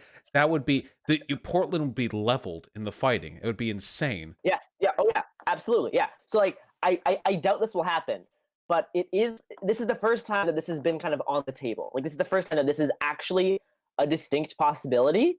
And if the federal officers escalate further, I think there's a greater chance that she might do that, because she doesn't want them here, and she's in control of the National Guard, and she's in control of like the state troopers. So there could be a lot of people. Can the sent National down, yeah. Guard can the National Guard supersede the orders of the president if they're called in by a governor? We've never been in this situation before. We don't know.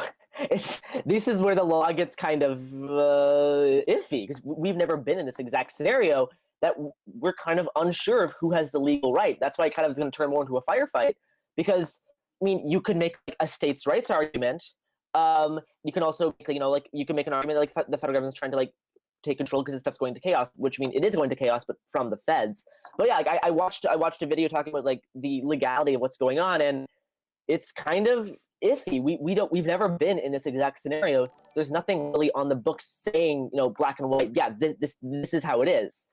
Well, if it happens, we'll find out what It looks like the National Guard is the highest authority of the National Guard is the leadership of each of the 50 states, depending on who calls them. But during national emergencies, the president has superseding authority.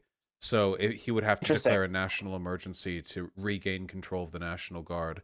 But presumably there's some kind of ultra secret, double super secret national emergency the state could then reverse Uno card with. Yeah, sure. Yeah. Yeah. So that, I mean, I don't know. It's so bad. It's very unlikely. It's unlikely. Of course. But we're closer to it being a thing than we've ever have in the history of the country.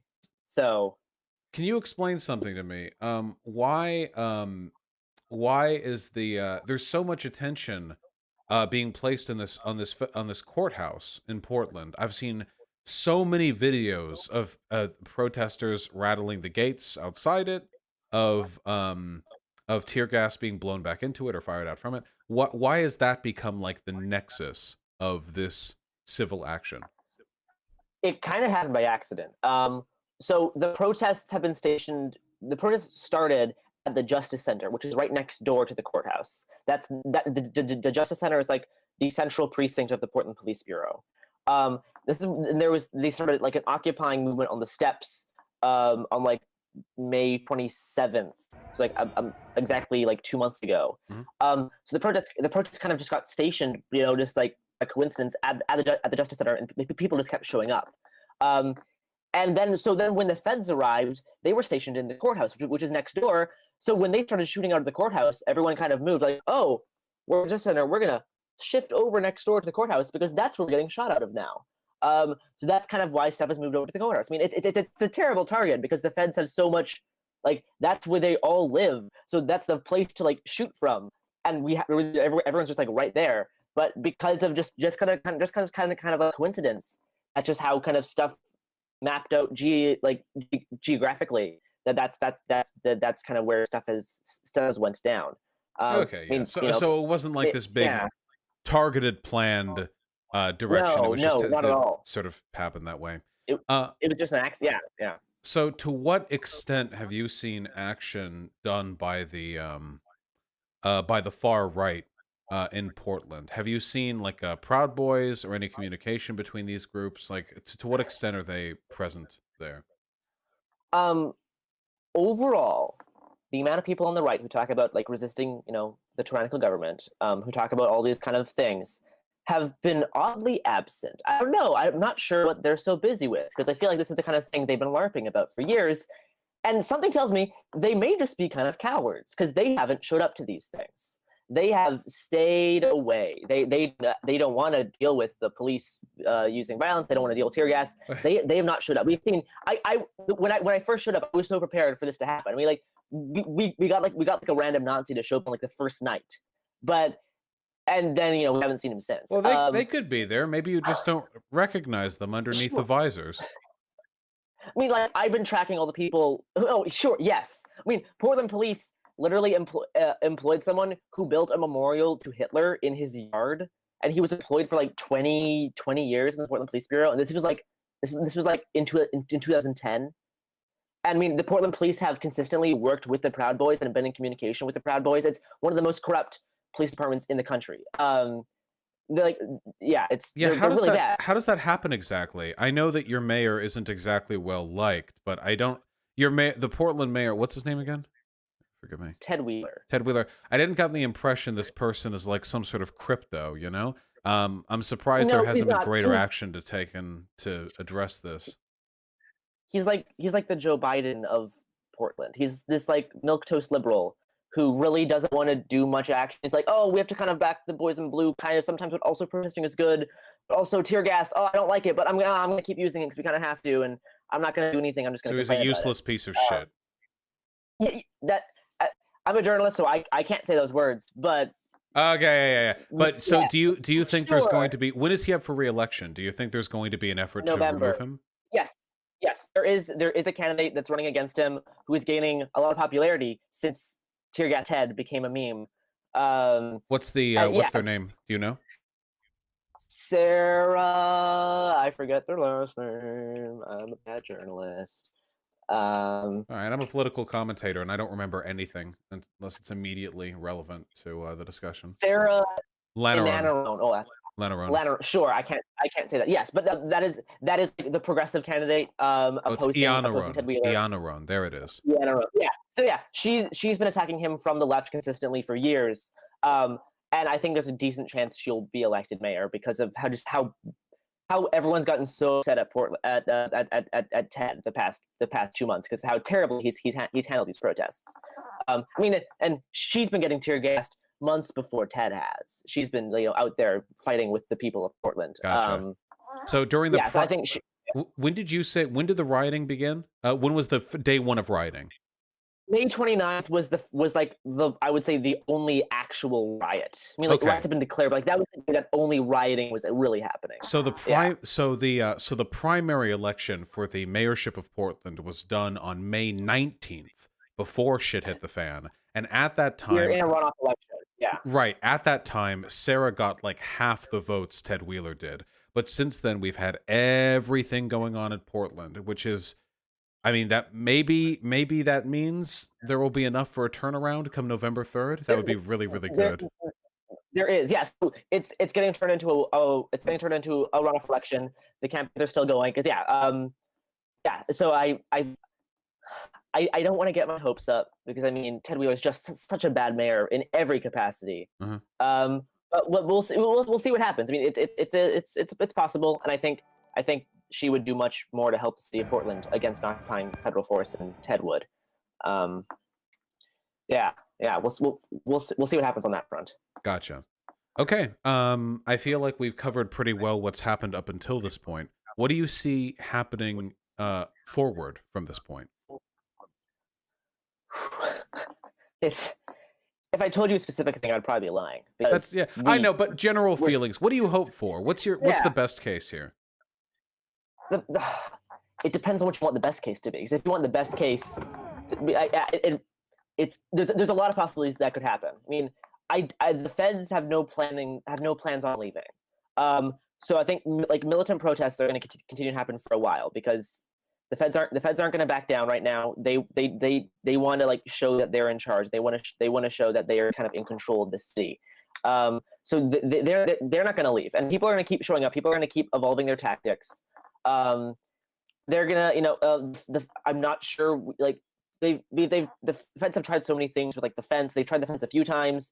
Tried taking down the fence, seeing what happens. Then usually, kind of the building gets plywood torn off of it when the fence isn't there. When the fence is there, they get repeatedly tear gassed because the gas gets like, it becomes like a vacuum inside, and it keeps circling tear gas, which is why it's like now ruining that building.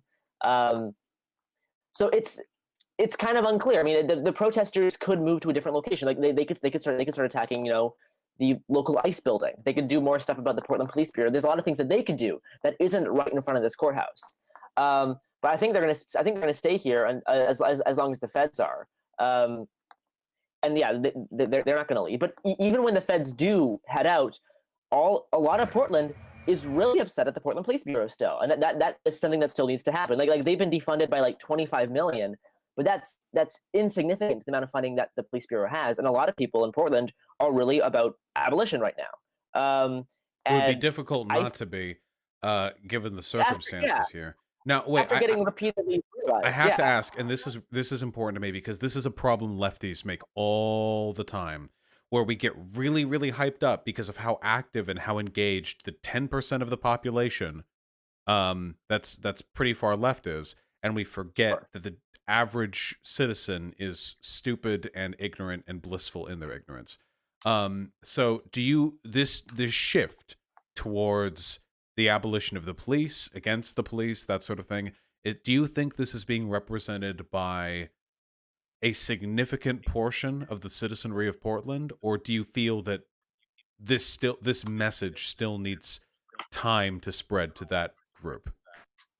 I feel like it has grown. 2 weeks ago, I would have said it's more of a kind of like a smaller kind of lefty belief that hasn't really penetrated into like the liberal hegemony in Portland. Now, I would say I think it's one of the prevailing thought ideas in Portland right now because we've had so many, like tens of thousands of liberal wine moms showing up and getting assaulted by law enforcement that we're now having tons of wine moms that are liberals are saying, fuck police, fuck 12, abolition. Like that's what we're hearing everyone saying. And that is the prevailing narrative in Portland right now. And if you're not that, you're kind of you're outside of like the mainstream kind of thought idea at this point. So like it has the ideas have changed a lot in the past few weeks because of just how many people have been subjected to terrible violence. I mean, we saw like there was a 2-star general out 2 nights ago, resisting these secret police, like wearing his full uniform. We've seen there was like a wall of vets. There was a wall of nurses, wall of teachers, wall of lawyers, we've seen wall of dads, wall of moms. We've just seen so many people from Portland come down here and be like, hey, I'm really not a fan of the federal government occupying my city. I'm going to resist them. And in the meantime, I'm also going to learn about how bad the police is. And that's what we've seen. So we've seen it. There's always people trying to trying to make sure that we don't just talk about the feds and also talk about, hey, everything the feds have been doing, the police have also been doing for months, and we need to make sure we keep that in mind. And the police are so corrupt in Portland, and here's all these reasons for why we could change how the police works. We can at least defund them by 50%. We can maybe restart them entirely, like what's being kind of tried in Minneapolis. We've already seen some reforms in Portland, like school resource officers have been removed from Portland public schools, which is a really good thing for lots of the kids here. We've seen like the gang task force get removed in Portland. Of course, we have had a $25 million budget cut, but I think more stuff is going to be on the way. So even when the feds leave, I think people are still going to start protesting the Portland police. They're going to be protesting the police union. So I really don't see these dying down anytime soon at all. I mean, a lot of the journalists here are prepared for this to go into November and even past November. Like this is now a long-term project in Portland. Like this is not like, okay, feds are gone, time to pack up our bags and go home. This is now going to be like a main part of Portland for months to come. Like this is like just what this city is. This city is now just the city that fights the government. And if we don't get what we want, we're going to keep fighting until we get it. That's now what Portland has become. Like Portland's no longer the yuppie hipster coffee town. Portland is now the town where you fight the government. Yeah. That's what Portland. Yeah, November is going to be a referendum, I think, on a lot of ideas, more so than before, I think. The 2016 election, I feel, was confused in a lot of ways. There were a lot of people who voted for Trump for a lot of different reasons, and they were all stupid, of course. I'm not justifying them. But the reasons they voted for Trump, I think, were a little bit more ideologically diverse than the reasons one might vote for Trump now. Now Sure. it feels in large part like this is a referendum on COVID-19 and on Black Lives Matter. And right now, Yeah. 2/3 of this country is supportive of Black Lives Matter. So I'm very, very much hoping that that November will be a referendum on his performance on these two issues above anything else, leaving aside the thousand scandals of his presidency, and that we'll get to see district by district, city by city, which parts of this country are occupied by human beings and which parts of this country are occupied by people who don't have a problem with federal police blackbagging protesters and throwing them into unmarked Yeah. vans. And that'll Yeah, be we'll get to see it map by map. Which cities, which neighborhoods, which blocks, which ones contain people worth considering fellow Americans. I have two quick questions for you. I know we said we were going to run an hour. The first question is, what will you do if the federal authorities use live ammunition in Portland? I mean, in the short term, I mean, I've been talking with other people about, whenever I go downtown now, I mean, all of the bulletproof armor is sold out in America, which is not great. But every time we go downtown, you constantly look for cover that can stop bullets. That's just like your mind automatically does, like without even thinking about it. You're just searching. Okay, yeah, here's something. Here's a concrete thing that's enough to stop bullets. Here's like what's my evacuation plan? Where who can I meet up with? Who do I need to like message first when stuff starts like happening like that's really bad? Because at that point, the main priority is to make sure you protect your life and not get a really cool shot. Like you say, that's not, because I mean you can't report if you're dead. So yeah, that's every time we go downtown now. These things are all on our minds. A fair amount of journalists who have access to bulletproof armor are wearing it every night. I'm seeing a lot more vests out.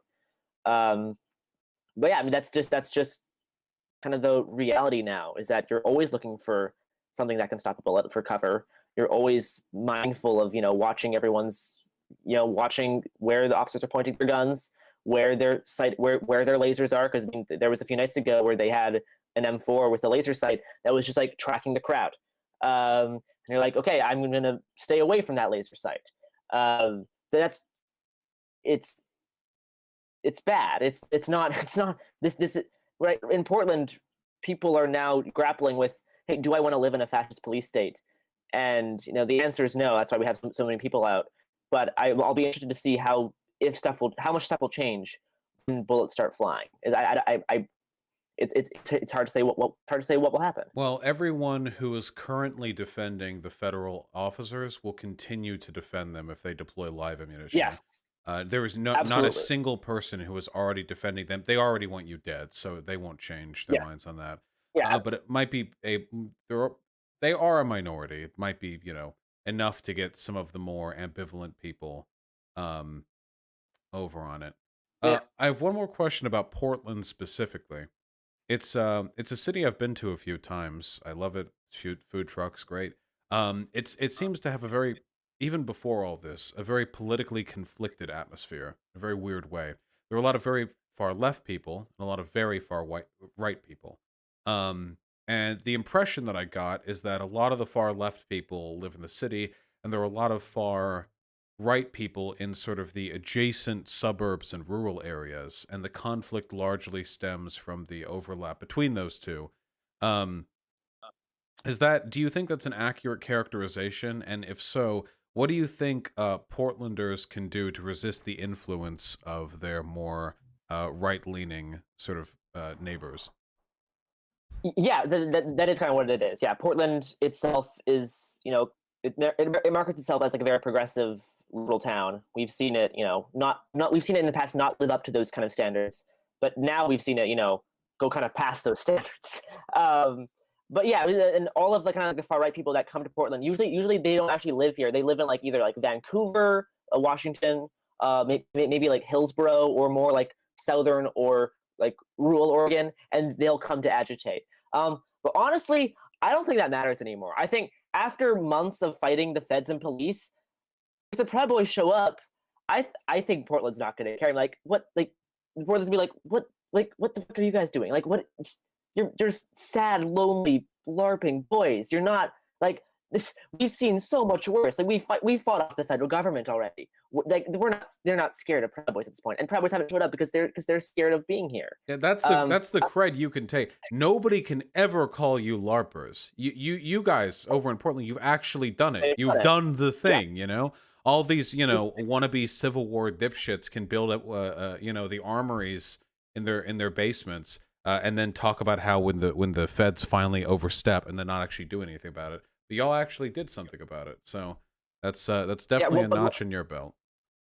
One more thing is like a few days ago, it was the first time I saw a large like swath of Boogaloo Boys show up. Boogaloo Boys are like a mix of right-leaning people usually that are they're accelerationists that want to like initiate or participate in a second civil war. Mhm. Some of these are more like libertarian types. Some are actual Nazis. There's like a mix of them. It's hard to kind of pin down them specifically because they're more of like a meme and an aesthetic at this point. But they all want to initiate some type of civil war. That's kind of like the underlying thing. It comes from Civil War II. Electric Boogaloo is where the name comes from. Mhm. So the first time I really saw them show up was like a few days ago, and they came up to there was a black bloc, group confronted them a little bit, and then they kind of figured out these guys seem kind of harmless. They seem more just like kids in their 20s that are kind of just sad. So they kind of got left alone, and they're talking about how like they're here to resist the feds and help the protesters and do all this stuff.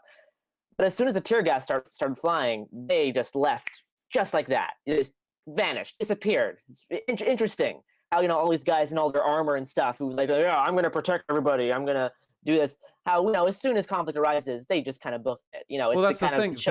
Their rights aren't on the line. That's the difference between right-leaning and left-leaning protesters. When left-leaning when you get Stonewall, you get the civil rights movement, you get this today. When we protest, we're actually fighting materially to prevent either the removal of our rights or to assert to have our rights expanded. Whereas when the right-leaning people do their little civil engagement, these are usually upper middle class white people. They with the face of, in my mind, the face of like the right-leaning protest was that uber wealthy couple. That one city, remember, they pointed the guns at the BLM protesters. Exactly. Yeah. That to me is characteristic of their of their strategy. They have guns in St. Louis. Yeah, they have guns. They pointed them at people. But all they displayed, it wasn't, you know, courage. It was cowardice. It was fragility. And I think that's very, you know, characteristic of their approach towards these issues. I really, really appreciate you coming on to speak with me. I think this is a pretty phenomenal conversation. We have the hour block. Would you mind shouting yourself out again and hitting us any final memes if you'd like? Sure. Yeah. You can find most of my stuff, like on ground reporting at Hungry Bowtie on Twitter. Hungry is in food, not the rising fascist country. Hungry Bowtie on Twitter. I mean, you can also, I've been on a few other kind of news programs. If you watch NBC, you may have seen my stuff. Yeah, but my Twitter is where you could get most of my stuff. Yeah, I have a few projects kind of in the works, so we'll see. There's a few people coming to Portland that like documentary stuff that may be happening with some other journalists and myself. So keep your eyes peeled. But yeah, the Shield Wall, the Phalanx has been fantastic in Portland. That's been a good meme that we're seeing. Riot Ribs, this restaurant that opened up in Portland, like this restaurant that gives out free food, has been amazing. Fed 1,000 people for free. Tear gas Ted's also a really good meme. You should share it around whenever people talk about the mayor getting tear gassed. He's the one that started the tear gassing, and his name is Tear Gas Ted. And I will probably leave it with that. Oh, speaking of protesters putting their necks out on the line, seen Andy Ngo anywhere near the front lines lately? No. Andy Ngo has done what he has been doing though. He's been ripping my videos from Twitter and posting them as his own. That is what he's been doing. And yeah, he hasn't been showing up very much at all, actually. But all his supporters are like, oh, whenever he posts a video, whenever he posts one of my videos, and there's like, oh, great job, Andy, thank you for being out there. You should DMCA that motherfucker. You absolutely should DMCA that motherfucker. I am working on a few things they can't talk about. All right, okay. You worked hard to get those goddamn clips. Anyway, yeah, they're stuff in the works. Thank you so much for coming on. I really appreciate it. Have a wonderful day, comrade. Thank you. Thank you. Yeah, you as well. All right. Bye. Thank you. Bye.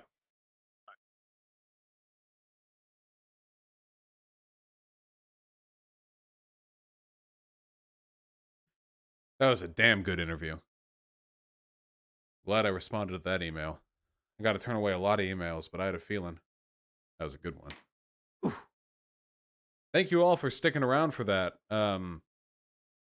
I have so much respect for journalists. It is unbelievable how much respect I have for journalists, a ton. I mean, obviously, a bunch of journalists are, establishment hacks or whatever. But the profession or the not pastime, the act of getting out there on the ground in dangerous situations to record what is going on is one of the most a foundational institution in democracy.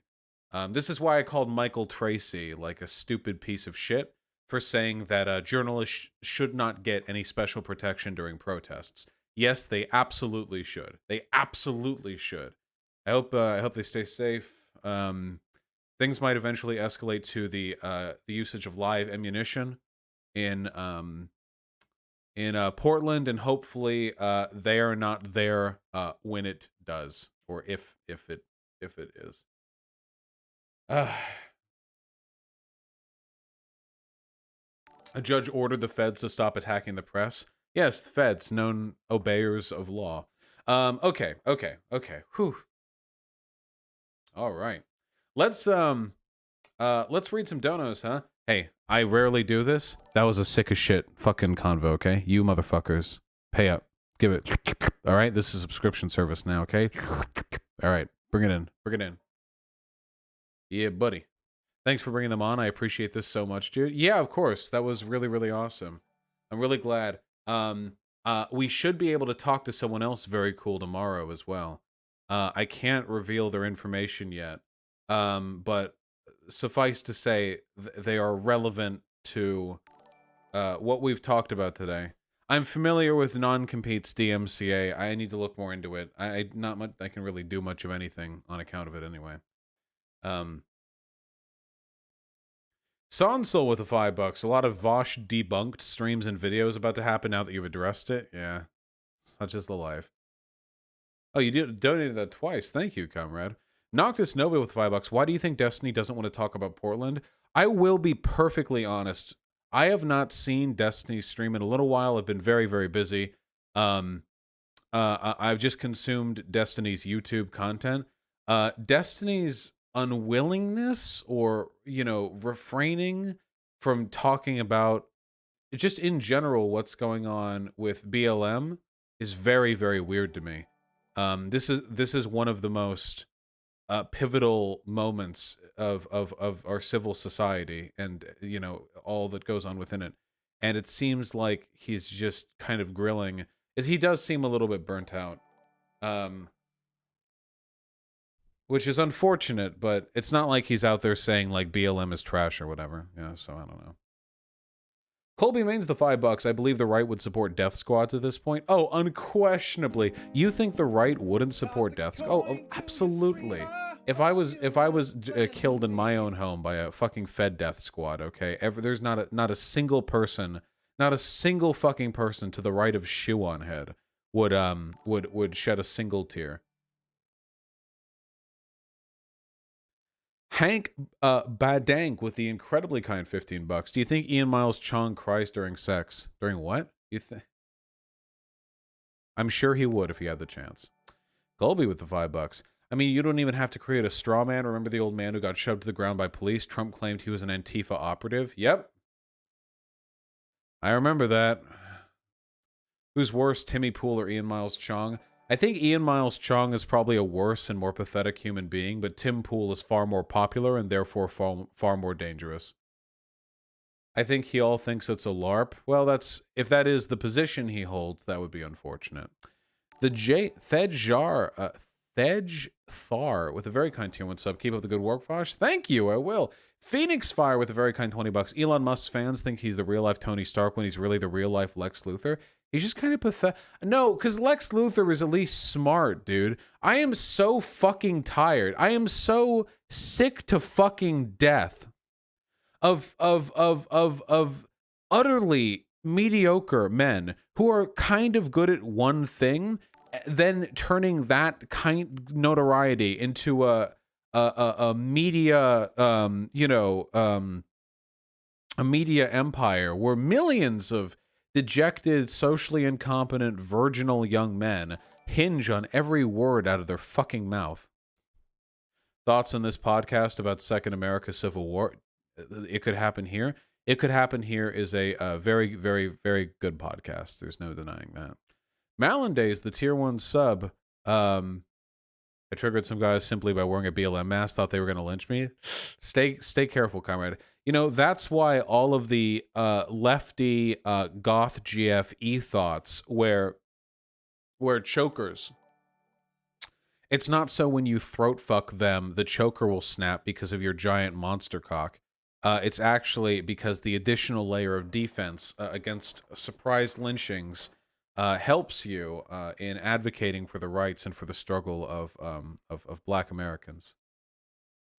What's your stance on interplanetary colonization? I don't give a fuck. We can listen. If there's no life there, I mean, we can do whatever the fuck we want to those planets.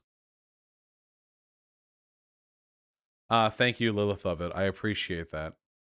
Thank you, and likewise to you, Lilith. Terminage, thanks for the $5. Adam Flores, the $5. What's your opinion on the 3%ers? I don't actually know that much about them. I need to look more into them. Are they LARPers, delusional, accidentally fascist, etc.? Probably all of them. I'm just guessing. Probably all of them. Iroko Malatesta with the $5. The FCC used to regulate journalistic ethics and all other forms of broadcasting. There's no reason we couldn't put those regulations back in place. I think we kind of might have to. Honestly. Wait, Lilith. You're my own unironic libertarian friend, okay? Lilith, do you recognize... Okay, we have to do the 2-pointers, okay? Do you recognize that there is an unbefucking-leavable amount of fake news out there right now, and that the free market is not doing a good enough job preventing people from consuming that fake news or responsibly and appropriately, providing people's access to information? We agree on that, right? We have to agree on that. Yeah, okay. Love it. would you be okay with the FCC putting in place very basic journalistic ethics guidelines, such to the effect of, like, if journalistic organizations knowingly tell lies or can be proved to have knowingly told a lie, they can be held accountable for it, or that journalistic licenses can be withheld or retracted following severe enough infractions against the code. So we did used to have that. It used to be a thing. Of course, fuck correct. We did it! Right, left, unity. We did it. The pipeline connects. The plumber has arrived, and they have done the thing. Whatever the metal bit is that connects two pipes. They did it. The pipeline is complete. Nicely done, team. All right, more fucking donuts. Hold on. Hater98 with the 50 kronar. Thank you so much, comrade. Click Alt F4. Yeah. Iron Bowman with the $5. Do you enjoy watching fat acceptance cringe compilations? I think they are hilarious. Aren't fat acceptance cringe compilations usually just like videos of fat people in public? Cringe compilations in general are usually for weak-minded people who don't have the stones to actually take a political position, so they just abstract it out of videos aimed at 12-year-old boys. You know? I don't know. I don't watch any cringe compilation. I don't even watch like right-wing cringe compilation. Like, there's no point. The closest thing I've ever enjoyed to a cringe comp is usually like a deep dive into one individual being very, very cringy. But that's usually because of their particular mannerisms, you know? I think pretty much all right-wing creators are lolcows, in my humble opinion. Jedi Dracon, thank you so much for the tier 2 sub. Really appreciate that, comrade. And Reza Sutra, thanks the gifted tier 1 sub. Title Punk Roller Girl with the $5. I love my friend, but I'm too cowardly to say it to her directly because she's my ex. I can't help you with that, my friend. If you still love your ex, that is a problem I am not capable of. I don't even have any advice in that one. I don't know. I don't even know if I should say be honest with your feelings, to be honest. That's so many directions you can go with that one. Ooh. Mexiball Nation with $5. Where do you see the current political climate? That is such an unbelievably vague question. I can't even begin to answer that, comrade. Jakey Fakey with the $5. Just got paid, so here's some of me. Also, what the fuck is this? From Public Freakouts? Oh. You greedy cocksuckers have to get bailed out again from our taxpayer money, and then you shouldn't us by not giving us a real break on our mortgages, credit card bills, or car payments, or anything, and the government allows us. I remember this guy. Do you guys remember this guy? The shouty car man who's probably like a New Yorker? You guys remember that guy, right? You guys seen that shit? That's what I'm talking about when I say we need to diversity of tactics, okay? This is why I'm important. This is why Bo of the Fifth Column is very important. And guys like that, okay? The issue is, if every single person who's critiquing the state and the you know, corporations looks like a college student, art school dropout faggot with colored hair and like 18 facial piercings, nobody's going to listen to us. Politics is all aesthetics. It sucks, but it is. People need to hear their information from people who they can relate to. And most of America can't relate to, you know, Gen Z, Gen X, Zoomer, you know, hipster urbanites, you know? Most people, I can say faggot whenever I want, you stupid piece of shit, okay? When I rock it, I make it look good, okay? Anyway, you all can't say the T-slur? No, I can't say the T-slur. The T-slur has to be contextually. I give you the pass. Now keep in mind. And the T-slur has to be referential, okay? Yes. Anyway. That's what I mean when it comes to diversity of tactics. You need to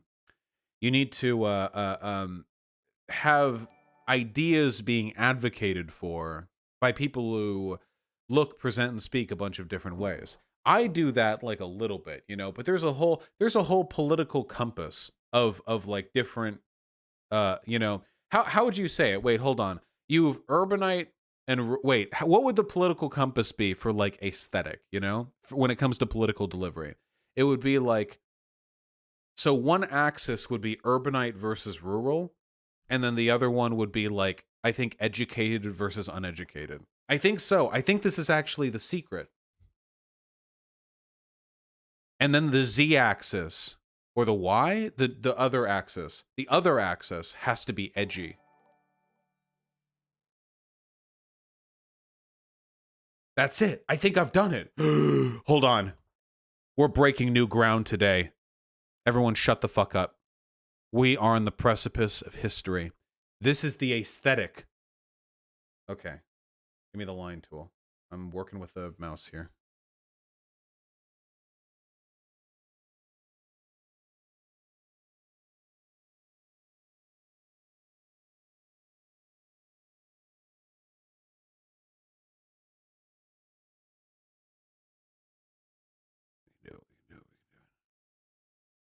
We can do it. We can do it. We can do it. No, wait. Well, okay, wait. We'll just ignore that, okay? All right, here we go. So here's the trick, okay? The trick is U for urban on this axis. It's U for urban, and then R for rural, and then it's UN for uneducated, and I for educated, okay? So then you have urban educated, okay? So urban educated, very urban educated, would be like philosophy tube, Contra. Wait, why did I put I? Wait, why did I do that? Wait, hold on. Wait. Okay, listen, okay. I didn't get much sleep last night. I fell asleep at 3:30. Okay, there we go. You're a dumb fuck. All right, here we go. So listen. Okay, we're smart. Listen, I'm just placing myself closer to the left hand of the axis, okay? Now, mind you, uneducated doesn't mean stupid, and educated doesn't mean smart. I'm talking more about the language you use and how you present. So here's the issue, okay? Here's the issue with the left, all right? Up here, up at educated and urban, okay? We have here, let's just a big enough dot that I can just, we've got ContraPoints, and we've got H-Bomber Guy, and we've got Philosophy Tube, and we've got Thought Slime, and then we've got, you know, and then we've got like every lefty video essayer, you know, all up here. You know what I mean? H-Bomber Guy's mid-educated. He seems pretty down to earth. Compared to the other content on YouTube, all the lefty political content creators are way the fuck up here. Thought Slime is pretty working class. Nah, Thought Slime goes by they. No. Thought Slime goes by they, them, uses a fuck ton of academic like language and literature in the way they speak. No, I would not consider. Now, Thought Slime themselves may be working class, but Thought Slime's rhetoric and appeal, I don't think resonates. It's he. They can mean anything. I despise you people so much. I just use they ubiquitously these days, okay? I hate you people. They isn't a gendered pronoun. It's non-gendered. You can use they to refer to anything, and it would be accurate. Jesus Christ. Anyway, the point that I'm laboriously trying to get at here is that Beau of the Fifth Column tries to pull people more in like the rural area, like the rural belt over here. In reality, what everyone has is kind of like overlapping circles. Okay? I literally said TS goes by they, them.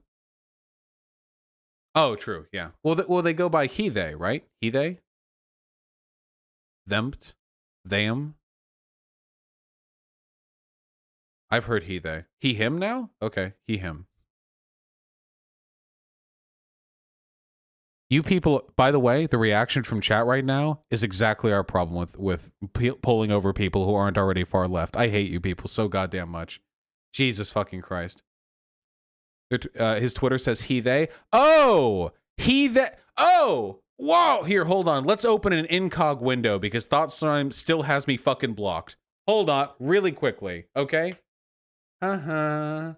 Oh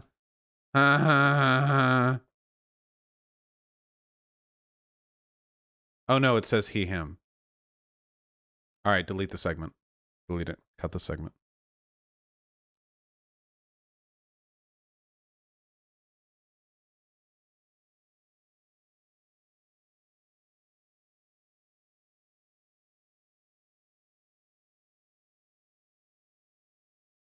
Hello there. So as I was saying, I just thought up of this great idea. What if we recognized that different people on the left sort of appeal to different demographics based on a couple of aesthetic characteristics that we can sort of defer to. So here's an example, okay? What if we have sort of right now the strongest political divide in America is the urban-rural divide. That's the biggest one by far, okay? And we also have like the educated-uneducated thing. What would be like an urban uneducated like kind of vibe? I'm trying to think right now. Trying to think. For a lefty. Ooh, Chapo Trap House. I get that vibe from Chapo Trap House, to be honest. That's not an insult, mind you. But I feel like when I imagine like a Chapo Trap House listener, it's like them like smoking a giant fucking bowl, while talk like, yeah, dude, fucking the CIA did was fucked. Like that's kind of the vibe that I get. I feel like they could fit like pretty squarely over here. There's usually a positive association between like the educated and the urban associations, you know, in common discourse, but I like it when maybe axis should be academic versus casual. That might be better, yeah. I think that might be a better one. Academic versus casual. Nope, I'm joking. That was a joke this time. Versus casual. There you go. Yeah, and you have yeah, and then the other axis would of course be edgy. The other axis would be edgy versus non-edgy. You could probably find content creators who fit somewhere like for all of these, you know? Chapo uses academic language all the time though. Yeah, but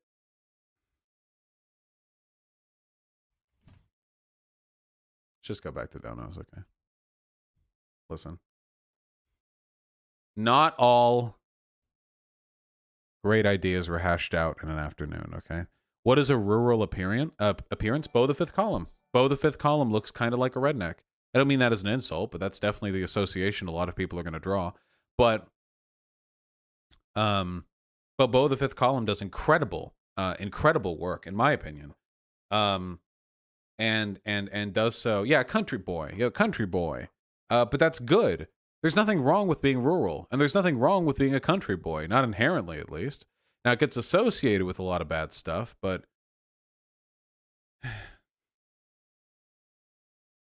we've all had this happen before, haven't we? How many of you are men? How many kings do we have in chat right now?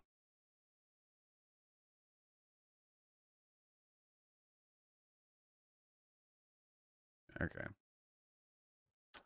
Have you not ever been in a position where you had another male friend and he was kind of like a little like sexist or whatever?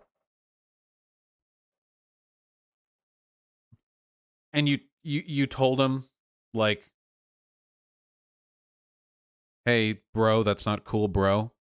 And somehow by being a man, the message landed a little harder. You know, it resonated a little bit better. Like it worked a little bit better, you know?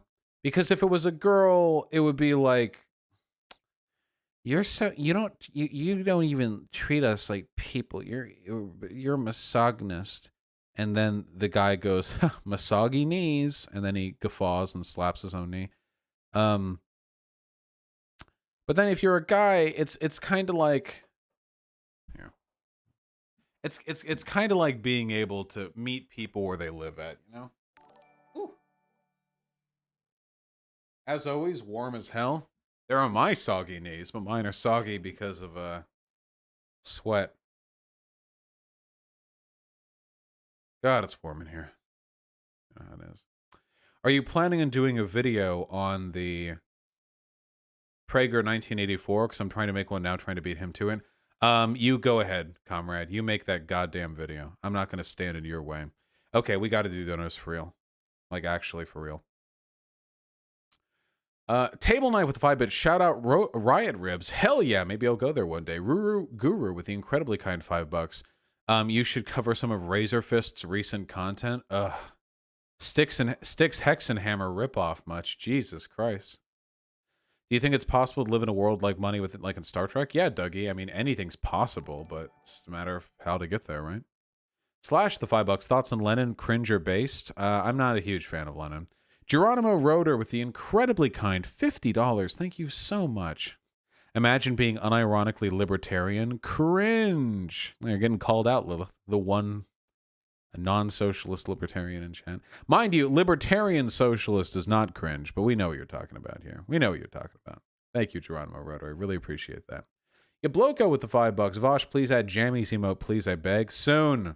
Communist Turtle with your 1 sub. Take my money. Thank you. I think I will. And the Lone Grifter with the $5. Hey, Vosh, did you get the Indomitus box for 40K? Also, why do fasci types keep infiltrating my hobbies, gaming, 40K, etc.? Any hobby that has a lot of lonely young men is going to end up getting fasci after long enough. That's why we need to get more women. That's why we unironically need more women gamers, because just their presence in the hobby does so much to prevent the development of fascist tendencies. Slash S with the very kind tier 2 sub. How would you suggest someone starting an online presence platform leftist ideas if they aren't specifically well versed in rhetoric, looking to share lefty art? Oh, I have no idea. That's a skill set entirely out of my forte. I'm afraid I don't know. And it'd be irresponsible of me to pretend I do. But thank you. I appreciate the donation. MVM with the $5. Are you familiar with Telltale Atheist? No, I'm afraid I'm not. Brutus Magnuson with the $2. I'm a liberal and I'm supporting you. I love you too, Brutus. Liberal left unity for now. Geronimo Roeder with the very, very kind $50. Elon Musk is an argument to kill all rich people in Minecraft. Yeah. You get your kicks in now. Eventually we'll be purging all the donos that are like this too. In Minecraft, comrade. In Minecraft. A lot of wacky stuff you can do in Minecraft without getting in trouble. Property damage too. You can grief your friends' houses. My name, I'm just going to not read these donos. My name, Jess. Thank you for the $5. Cody Hale with a very kind $10. I don't debate economics because I only have a high school level of education on the topic, but we like trans rights, BLM, and libertarian ideals over here. Happy to hear that, comrade. Economics isn't as complicated as a lot of people pretend it is. I think economists get off, like sexually, on making people think that economics is like a black hole wizard magic, you know? But in reality, it can be actually quite approachable in some instances, I think. Though obviously higher level economic theory is appropriately complicated, I think that the field in general is more approachable than people make it out to be. Wonderful with the $2. Apartheid is Elon Musk playing real Minecraft. True. Finally frames the $5. What's your analysis on Neil deGrasse Tyson? Neil deGrasse Tyson is just another science popularizer. I don't know. He just kind of seems like an obnoxious, sycophantic dipshit. Well, not really a dipshit. That's a little harsh. He's an obnoxious sycophant who, like, you know, like fairly unintelligent people will like crowd up behind, because he appeals to like the interests of scientismists and not people who actually care about science. Yeah, I've heard he's a gigantic, arrogant asshole. Like, I've heard like accounts of him in person that he's like a massive dipshit. I don't know. Orsme, thank you for the $2. I really appreciate that, comrade. Yo, what's up? Yeah? You're not in front of the camera. Hello. Did you see the interview with the guy?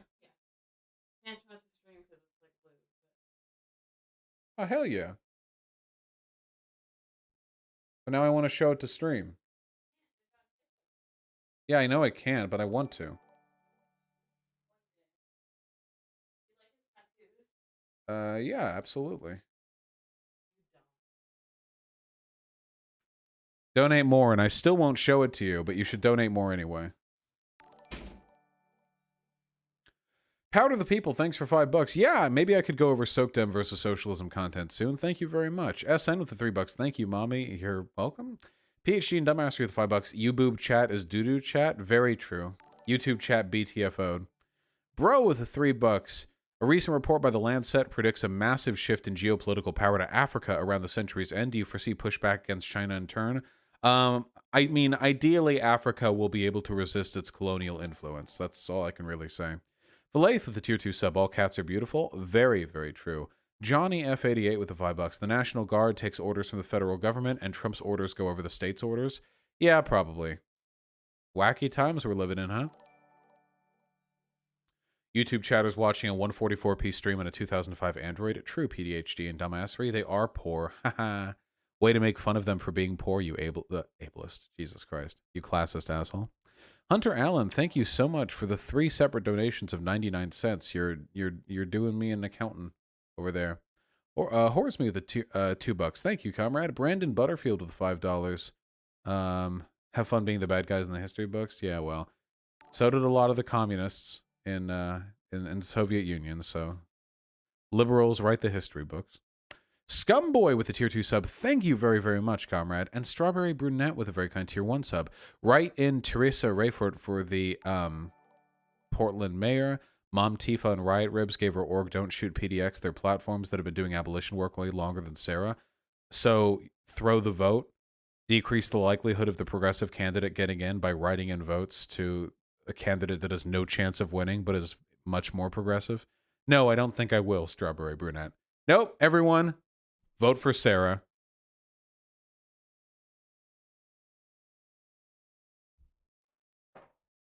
Hoo-hoo. Jay Wong with the $5. How come you don't use text-to-speech like Destiny does in his streams? Because it's irritating. Because Destiny streams are worse for the text-to-speech. It's obnoxious. It's all the same memes over and over and over again. The only thing that's funny to listen to is the dono sounds, but you can hear that without text-to-speech, you know? Now, text-to-speech can be fun in certain contexts, like in video game streams, but if I'm doing a fucking political segment, do you really want me to be interrupted every 3 fucking seconds from... Lenin is based. Leninists are cringe. Yeah, like every time, like I talk. You guys would like it, but it would hurt my growth because it makes me look a lot less serious. True Markinator, Vincent James is very pro-murder. Sanso, thanks to the tier 1 sub. Thank you for making up for your previous double dono. Sake Tanuki with the incredibly kind $20. Portlandians are still LARPers, just not about protesting the federal government. Have you seen the Unipiper?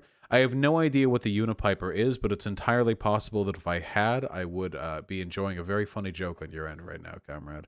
Sorry for, as always, disappointing you with my broader lack of knowledge. They're laughing. Flies at Midnight with $5. Nearly got run over this weekend at a BLM protest in Aurora. Thank you to all the journalists who are documenting these events. Oh yeah, for sure.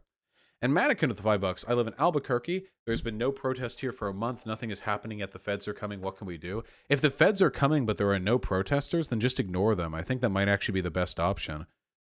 What Trump wants is big confrontations and for like federal agents to die so we can justify sending in the National Guard. If there's no like actual conflict, I think that's actually probably better, you know? Divine Moments with the very kind $10. Thanks for doing what you do. Keep going. Never ever gonna stop.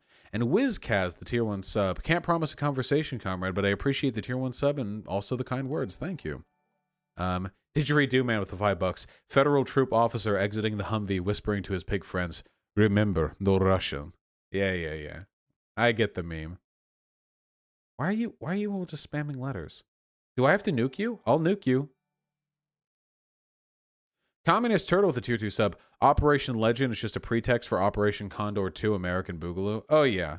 Hopefully we're on the winning end this time.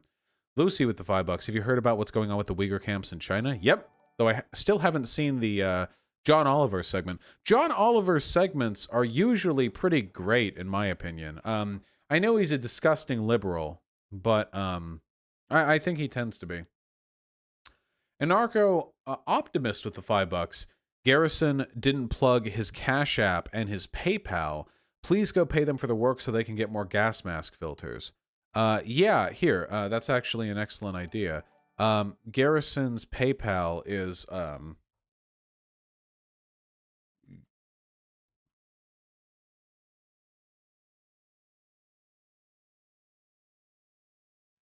Garrison Davis PDX, like so. Some donos could probably go well to that man as well. Oh God, we're gonna have to do these faster. I just like reading your donos, guys. I just care about you guys. Is that so wrong? Is it so wrong to care? I ask you. Well. Ziggy Zack with the $5. Thank you so much, Comrade. Didn't know that about the Fairly Odd Parents guy. Vorbuddy with the incredibly kind $10. Thanks for supporting the Portland protesters with your sweet social capital, my dude. You're the base of the based. Yeah, I'm happy to, but unfortunately, I'm not even a tenth as big as I would need to be to make a real difference here. But we're going to keep trying. Comrade with a very kind 2 separate donos of $3. As a cashier in North Dakota, the amount of Murica shit I hear every day is insane. Yeah, I'd blow my brains out. Thank you, Comrade, for performing your essential services. Polona with a $3. What's your opinion on the psychologist using Lolicon to help manage pedophilia, good or a bad thing? If it makes people rape children less, then it's a good thing, and if it doesn't, then it's not a good thing. It's pretty much it. This comes down to the data. I mean, if it I would to be perfectly honest, anyone who would say no, I don't want the pedophiles seeing Lolicon, and I'm okay with them raping more kids on account of it. I would be very suspect of that person, you know? That sounds to me like a pedophile who's worried exposure to Lolicon will make them rape less children, TBH. Whew. That sounds like a person who's worried about succumbing to the Lolicon mind rays as administered by the psychologists. No, please don't use effective psychiatric treatment on me. I don't know. Whatever the data shows to work, works. 03 Cybertuna with a very kind 50 Kronar, thank you. Check out All Gas No Brakes video where he goes talking to protesters as Minneapolis is literally on fire.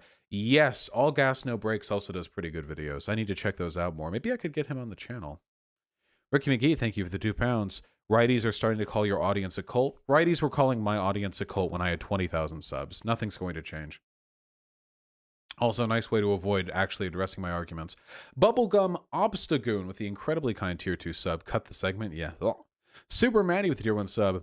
As a physics grad student, I cringe when I hear people talk about Elon and Neil deGrasse Tyson. Love your content. I'm sure there are political scientists who cringe when they hear people talk about me. Such it is. Fair Live Yolda Show with the $10. Yes, Vosh, call me the F-slur now. You make it sound so hot. Yeah. That costs more than $10, buddy. PDHG and Dumbass with $5. Imagine being so beta, you have to cringe at the misfortune of the morbidly obese and stupid. Beta! True. Gary Stack with the $5. That shouty car guy is named Vic DiBettito. DiBettito? And he's a New Jersey treasure? Of course he's from Jersey. Love me some Jerseyites. Jesse Liz with the $5. What's the end goal for your platform? Who would be the ultimate person you want to get in a room to discuss / debate political topics? Right now, Tim Pool would be a phenomenal person to talk to, I think. That would be the person I'd most want to talk to. But there's no end goal for my platform. I'll do as much as I can, get as much influence as I can, try to change the world for the better as much as I can, and then inevitably I'll fade out into obscurity, so only diehards listen to me, or I'll get run out of the YouTube algorithm or something like that. Obviously, if I ever have a debate with Ben Shapiro, that'd be amazing. But who knows what the future might have for me? I'm young and I'm smart. There's a decent possibility that maybe one day I'll be able to leverage this into some sort of legitimate career. Maybe some sort of news organization will crop up. I don't know. The future is bright. I just want to ride the waves and be as influential as I can for as long as I can. How does the right end up pulling over people by using a formal suit? Oh, hello, Riley Grace. Wait, is that the entire donation? So how does the right pull people over? Suit and tie aesthetic. That seems unrelatable as fuck, but I see it everywhere now. I see. Hello, Riley Grace. Yeah, I don't know. Kayla Maupin does the same thing, to be honest. I think it's pretty, I mean, it's indicative. Honestly, to me, it's daddy issues. I think that a lot of these guys feel like they've failed in masculinity, and then sort of adopting the superficial archetypes of masculinity, makes them feel like they're compensating for it. That's the impression that I get when they see like a guy in a suit all the time. They kind of feel like, oh, this is a guy who knows what he's talking about, because they're evoking the aesthetic of like the 1950s dad, you know? Alex Hansen with the $5. Thoughts on riots and small businesses? It's not good, obviously. But riots aren't nearly as common as the media makes them out to be. Protests are far, far, far more common. Title Punk Roller Girl with the $5. Thanks, homie. I was crying in a parking garage and listening for my donut helped me focus and drive home. Jesus. Stay safe, Title Punk Roller Girl. My God. Maybe if you're that worked up over it, maybe you should talk to some other folks about your ex. You liking your ex. But stay safe, all right? John Mornay with the €5. Text to speech wouldn't work with me because of my accent. Maybe. Daniel Downs with the $5. Thank you very much, comrade. Hopeful with the tier 1 sub. Thank you. Nomo Kaka with the $10. I heard you recently say rural Vermont is progressive. It is not. It's mostly fascist. They just don't live in an area large enough to have any say statewide. I see. Well, so much for the rural folks. Day with the 50 kroner. You still won't? I still won't what? Yeah, I still won't. I guess. Egotistic Egg with the $5. If there was a civil war, who do you think would win? A civil war isn't like two big sides line up in the middle of a city and then duke it out until one wins. A civil war usually involves like a large amount of subterfuge and political insurrection. It can't be mapped out. There's never going to be a right versus left civil war. It's never going to happen. There might be a far right or a far left militia group that takes advantage of public sentiment to try to stage a coup, but that's not really like a whose side would win. It's just too complicated to put it in phrases like that.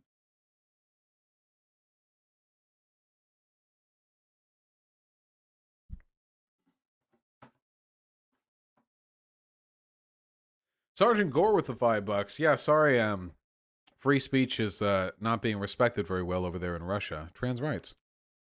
Sharknado with the tier 1 sub. There you go. There's your beard stroke, buddy. That one's worth $5.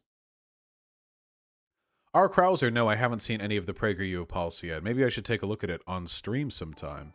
GTC3 with a gifted tier 1 sub. First stream I sat all the way through was worth it. Well, the stream's not done yet, comrade, but thank you. I'm glad you enjoyed my content. I try my best, you know?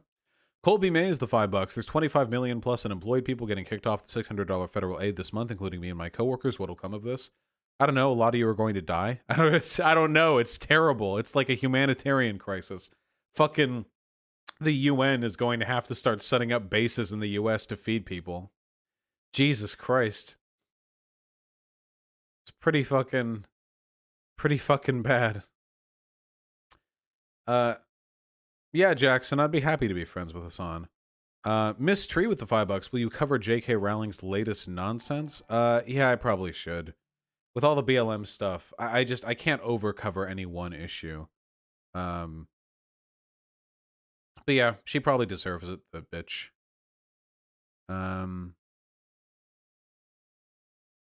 Helly on Fire with the $5. We need to inject our socialist rhetoric into the News Voice app. It's a small community. The right doesn't have a monopoly on alternative crowdsourced news. I don't know what News Voice is, but yeah, sure. I'd suggest we all be as active as possible, you know? Just Right and Bone Mo, thank you both so goddamn much for the tier 1 subs. Yes, multivariate regression analysis says trans rights. Goddamn right it does. Marketator with the $5. Have you seen Grimes desperately trying to get through to Elon Musk? It's kind of sad. Everything about Elon Musk is sad. Gonzo Lude with $5. John Oliver is at least 10 times a better liberal than Bill Maher. Lamau. Oh god, like 100 times better. Jesus Christ. Mythaldo with the incredibly kind tier 3 sub. My new segment, Syntax. Yeah.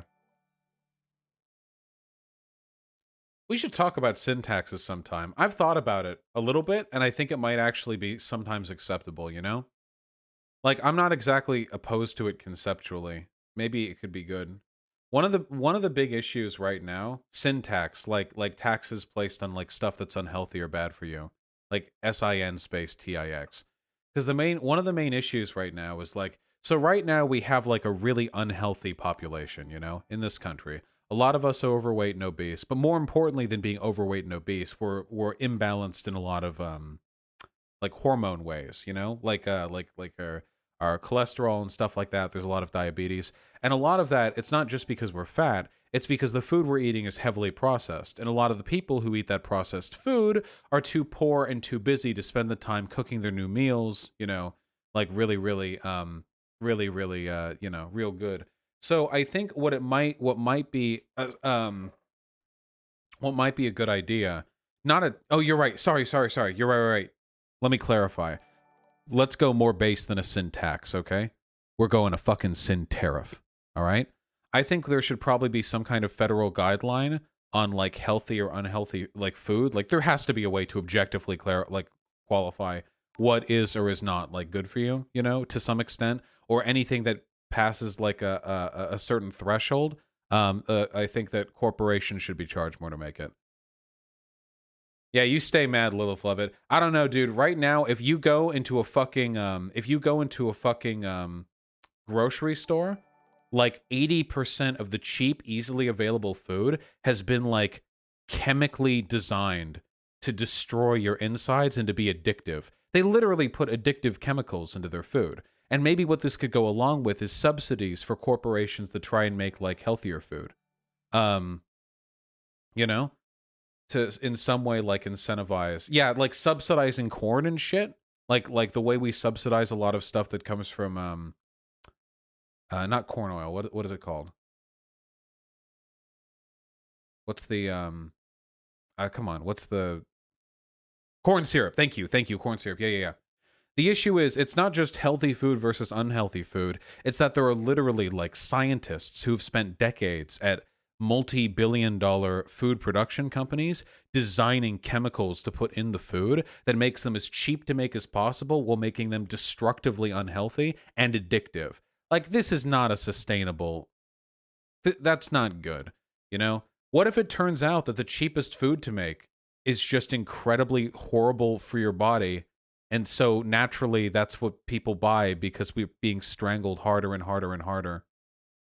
Well, Hyena, it wouldn't affect poor people in food deserts if we also subsidize the cheaper production of healthier foods. What this should probably go along with is some kind of like food staple or the decommodification of some grocery stores, I think. That would probably... actually, that would be the biggest based. Wait, is Lilith Lovett still here? Lilith! We need to bring you back. We need the anti-status take, okay? Lilith's gone. Lilith's puking right now. Here's what we actually need, okay? We need in the meantime, partial decommodification of food production so that basic staple foods can be manufactured and produced at virtually no cost to the consumer. And that way, the private industry can compete with the public food bank as much as they like, but they would never be able to on price. If you want to go get Twinkies or whatever, fine, go to the open market. Go, fine, okay? But if you're poor or if you just want basic foods, you know, you can just go to simple state-subsidized tendies. That's what you need. State-subsidized tendies, okay? That's what I'm talking about. There just needs to be some way to deal with the... that's still not going to solve food deserts. I'm not talking about solving food deserts. Now this will have nothing but negative consequences. Holy shit, Hyena. You're saying that the government providing free basic food staples to people with absolutely no effects whatsoever on private production would have a negative fucking effect on poor people? Holy shit. Jesus Christ, I would ban you if you didn't have a pink name. Holy fuck. One of the big issues that we have in this country right now is that all of our good food is literally, all, by good I mean tasty, is being made by chemical scientists who are trying to kill your body, okay? That's the issue. That's the issue we're dealing with right now. We need to do something about that. We need more co-ops built through personally owned farms, Vosh. Well, the issue is smaller food production companies have more expensive products, you know? All of these, like, farm-to-table, healthy little farms, their shit costs way the fuck more. Tougher FDA regulations? I mean, probably. They've been... How are those Reese's Puffs? I would happily pay $6 for this box if I knew that that money was going towards taxes that the government used to provide free staple foods to poor people, okay? I would happily... I will pay $7.99 for these Reese's Puffs if $3 of that goes to the government and then that goes towards food banks for the poor, okay? Absolutely, I would. I will suffer for my Reese's Puffs, peanut butter chocolatey flavor. I will suffer for it. Oh yeah, that's true, Hyena. That's one of the weirdest fucking free market externality bullshit things in the fucking universe, dude. It's crazy. We throw away like all of our fucking food, like all of it, all of our food. We don't actually have food. Oh my God. Look at this. It's that Karen bitch, the Borisenko. Look, she's on a PragerU video. This aired 7 hours ago. This is the person who critiqued me with an article that didn't say what she thought it did and wasn't about the thing. The protest that changed my mind. Yep, I've seen this. This is a PragerU video of an article she wrote years ago. They're so lazy. This is such lazy content. This is literally, I was a Democrat for years, but then I went to a Trump rally. They said Trump protesters were hateful, but then they were nice to me. Later, when I went online, I said the Trumpers were nice, and somebody said, you're wrong, dummy. And they had a Black Lives Matter Twitter profile pic. And that's when I realized, look at this. I skipped to a random point in the video. Could those Trump supporters really be as irredeemable as they said? Holy shit. All right. Okay. All right. Sure. Can't, it's fucking PragerU videos. Jesus Christ. Absolute fucking mind poison. I wouldn't be caught dead at a Donald Trump rally. Oh, I mean, come on. I've given money to Bernie. And yet there I was, February 2020, listening to the President of the United States address a crowd of 11,000 supporters. How in the world? 11,000 supporters, huh? Gee, what did they fill? What was that? A bowling alley?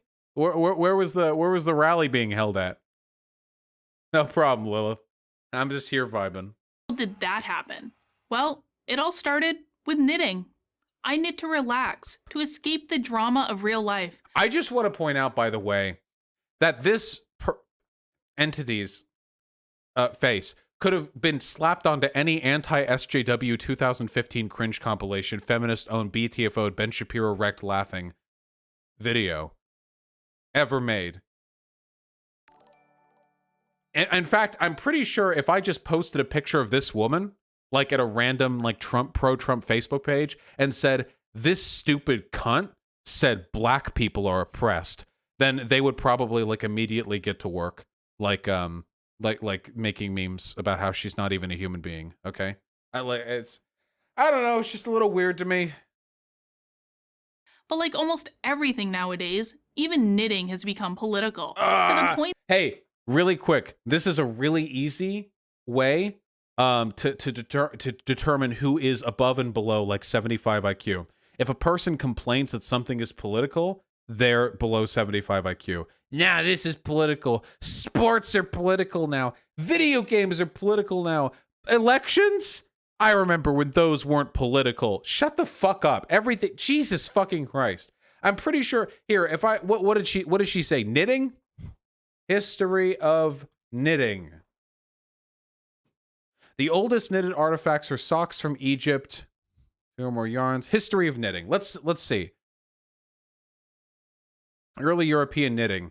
The earliest known knitted items were made in Europe by Muslim knitters employed by Spanish Christian royal families. You can see them used in tombs or whatever. Cool. This is probably super cool or whatever. Later, lost over Europe. The importance in Scottish history. Knitting was such an important occupation of those living in the Scottish Isles during 17th and 18th centuries that whole families were involved in it. Damn!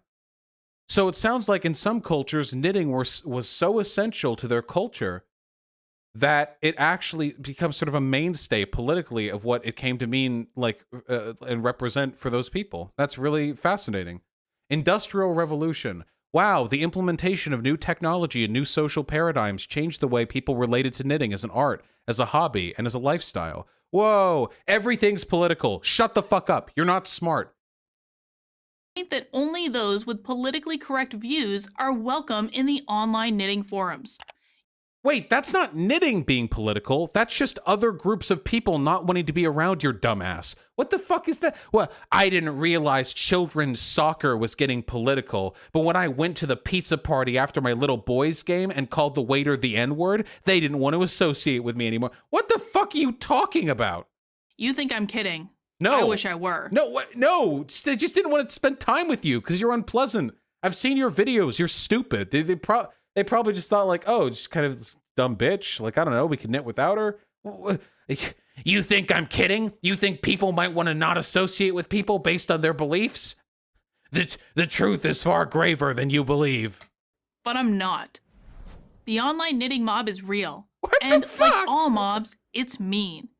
That always made me uncomfortable. What? The insults and the name calling. What? But I despised those knuckle-dragging Republicans as much as the next knitter. So despite my discomfort, I never gave it much thought. Truth is... Wait, what? This is like beyond parody. Okay. Because we know how this is going to go. Like, the knitting community were full of far-left radicals who did not tolerate any ideological dissident, but the Trump supporters were super happy to explain to me why 1350 I'm more interested in mastering a 3-needle bind-off than discussing immigration policy. What do you... If you just wanted to... She's making it sound like when you go on the like, all right, hello, this is knittinguniversity.org, and before you can access the forum posts on 3-needle bind-off, you will need to complete course on immigration. Like, what are you talking about? Just avoid the threads that are on immigration policy.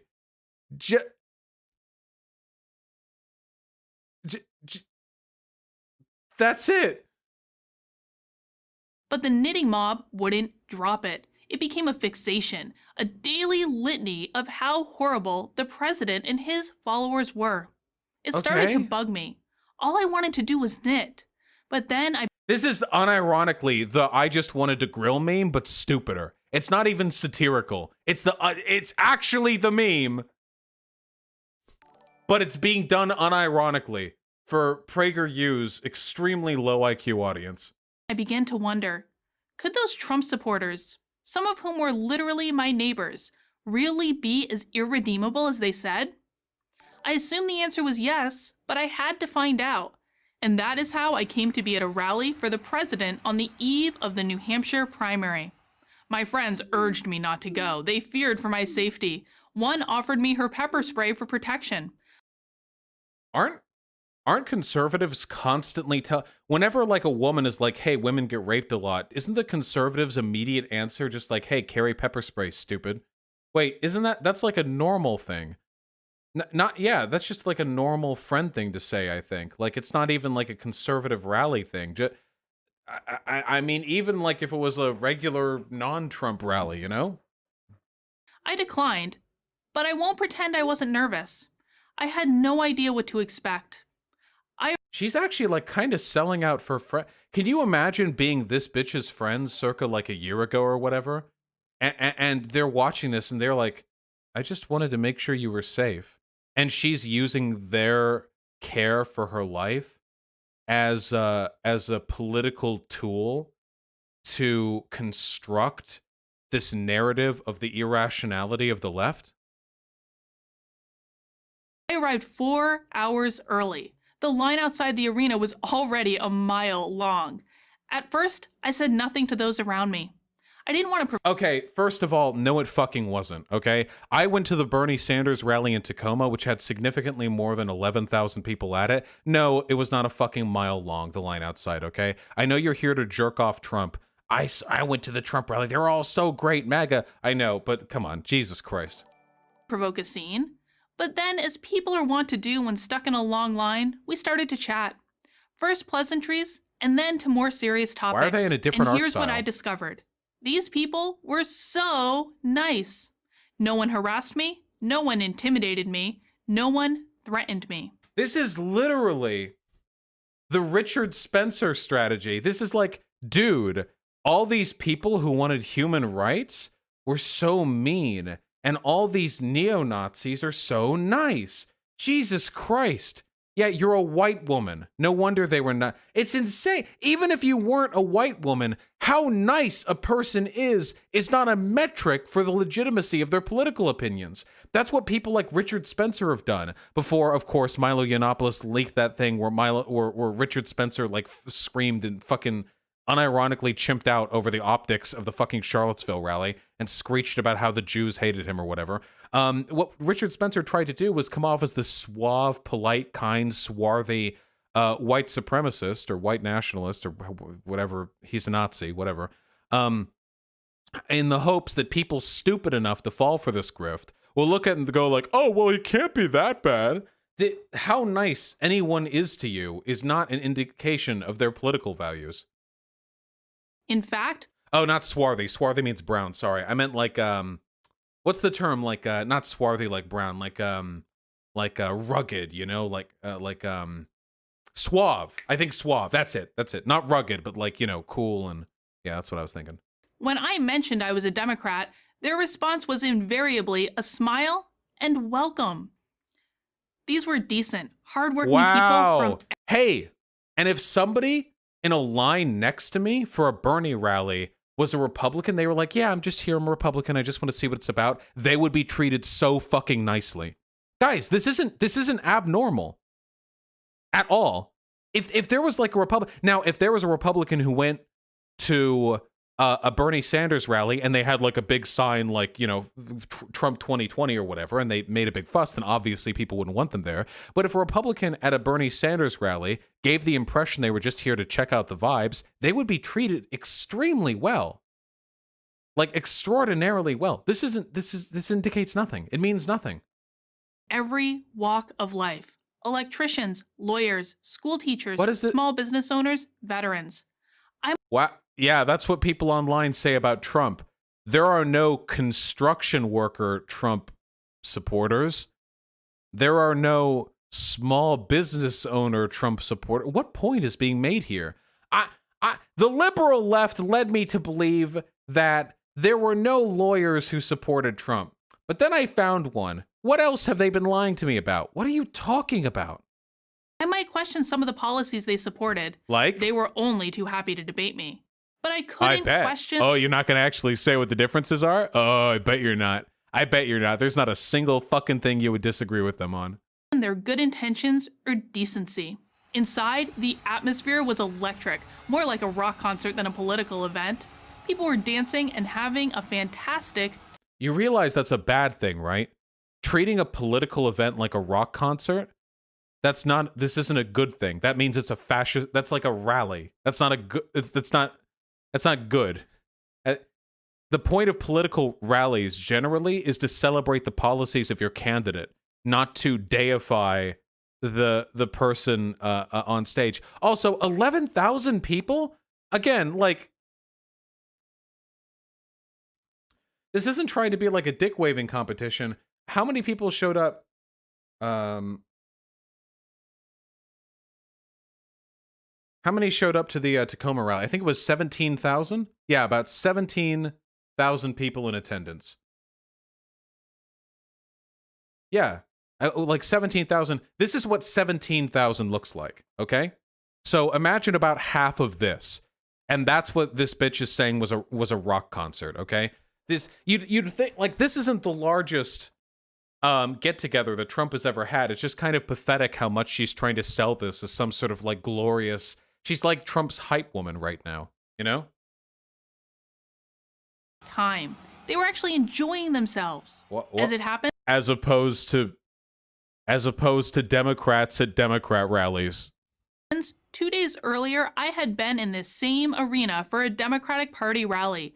The contrast was stark. What candidate? Whereas the event for the president was full of optimism and enthusiasm, the Democrats' event was all doom and gloom. Wow. I base my political opinions off of how exciting the rallies are. Do you have any idea how fucking stupid you come off here? Like, I was a Democrat, but then at the Trump rally, there was a big party. Everyone was having so much fun. But at the Democrat rally, it was really quiet. Like, what the fuck are you talking? I don't care. Nobody cares. For all people make fun of fucking neoliberals about making politics into whatever dumb shit Nancy Pelosi is calling Trump these days, or reducing all of it to like petty bickering civility politics. The right does this just as much, if not far more. This isn't politics. I don't give a fuck. This isn't even political aesthetic. This is literally how much fun did you have at each of the rallies? The country was racked with racism, sexism, and xenophobia. Yeah, sucks. At the Trump event, the participants were bursting with national pride. Of course, the president touted his achievements, especially the economy. That's all he talks about at his rallies. That's literally the only thing he talks about. The only thing Trump talks about at his rallies is how good he is, how smart he is, how everything he's done is good, how everything everybody else has done is bad, and how Joe Biden is sleepy. Like, of course he doesn't talk about the bad shit. He's a narcissist. He doesn't want to talk about the bad shit. He's the president. And talking about any bad shit would it reflect poorly on his projected self-image. And attacked his opponents.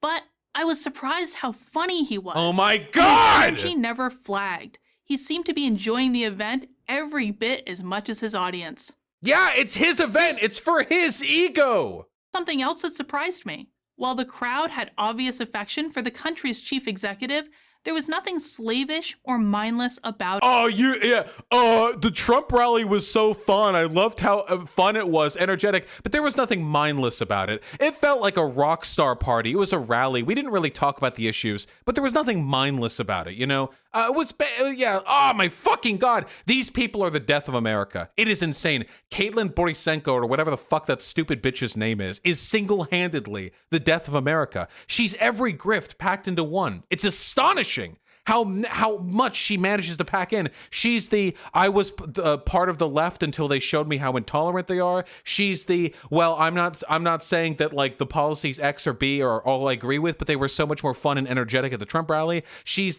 everything was political when they started talking about policies, but then actually I make my political decisions based on which rally was the most fun. She is literally like describing in positive language how she was suckered in with no discussion whatsoever on policy issues by aesthetics. She is proud of the fact that she's like, this bitch would have voted for Hitler in the election before Hindenburg appointed him. 100%. Yeah. That you could use all of this to defend voting for it. Like, well, the SDP's rallies, they were talking about rising fascism. They were talking about the economy. But the Nazi Party's rallies, whoa, they were really energetic. They loved having me over there as a white woman. Yeah, there was so much fun. Everyone was so energetic. Yeah, Hitler had great enthusiasm. Literally everything she has said could be perfectly applied with absolutely no loss of fidelity to Nazi Germany. Effortlessly. It. These people were not stupid, not brainwashed, and as far as I could tell, not racist, sexist, or phobic anything. I'm sure you'll understand when I say that I do not trust your characterization of any of these traits, given that I think you're stupid, brainwashed, racist, sexist, and phobic everything. So, did going to a Trump rally change me? Well, my values are the same, but my perspective is different. Notice how none of the values have actually been talked about. Notice how she hasn't mentioned a single policy or a single disagreement. Not once. The only thing this video says is there was a Trump rally she went to and she had fun. That is literally the only information that has been brought about here. God, I would love to debate her. I actually, after I did a video on her, because she did a video on me, and then I did a video on her, and her video was pathetic. She was like, oh, I don't want to debate Vosh, but maybe I will if he emails me and asks. So she's conceited too. But I don't know why she would sink to debating little old 200K YouTuber like me when she's getting fucking PragerU contracts. I'll even say the experience made me a better person. I learned that the people who come to these rallies aren't there because they hate anybody. They're there because they love America. Somewhere between The last Trump rally during the 4th of July was literally taken up by him talking about how the enemy of America are the Antifa BLM protesters. He's dedicated about half of every recent rally, at the very least since the protest started, to dehumanizing his political opponents. Pearl 1, Knit 2, I had lost that love. Now I have it again, and I'm grateful. The rally also reminded me that we are a people. Yes, we have fierce disagreements on how to solve our problems, but those who differ with us are not evil. Thinking that they absolutely are sometimes. They absolutely 100% are sometimes. Yeah, like easily. They are, that's the problem. I know, yeah. People being fascists isn't the problem. Hating fascists is the problem. I'm sorry. This bitch is so fucking stupid. By the way, she doesn't believe a single fucking thing she's saying, by the way. She is a massive grifter. She does not believe a single fucking thing she's saying. God, what a disingenuous cunt. Holy fuck. These people are bad for my blood pressure. I take it all back what I said about food, by the way, okay? What's causing high blood pressure in this country is not, as a matter of fact, highly processed foods that are being sold for cheap, okay? That is not actually the problem, all right? There are other factors that are contributing to high blood pressure, okay? And it's very bad. It's not good. It's very bad. I had to do something about it. Yeah, women.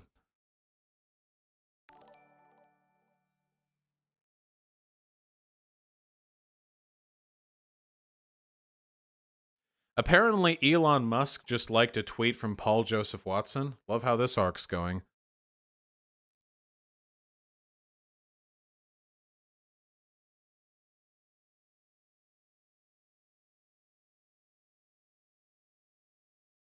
The most popular media figures are just mediocre men. We can't really compete with them. It's always going to be people like... At least Kanye is a talented artist, you know, but Elon Musk, no respect.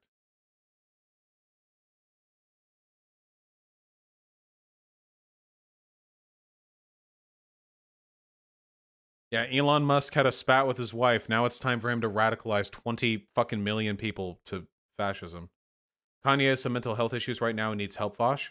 What are you telling me for? What am I supposed to do with that information? What is... Okay. I don't have his number.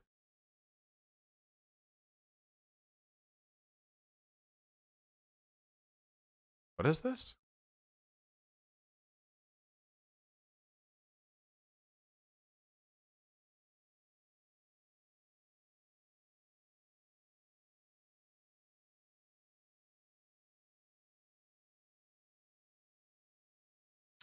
Every day I wake up proud not to be a far leftist neckbeard, even if that is what broken e-girls are into these days. Is he like showing off his body here? This guy just looks skinny to me. Oh, fat left. Sorry, not far left.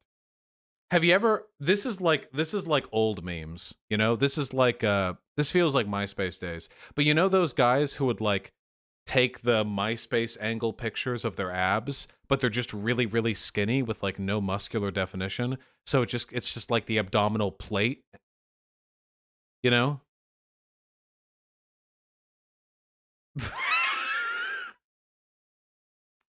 At which way dopamine addicted e-girl. All right, chat. It's time. It's time. Who would you rather get dicked down by? This person, who probably has less muscle than me? Or me? It's time. Today we learn. Mod, I trust you. Mods, you have to get on it. I still don't know how to make polls. I forget.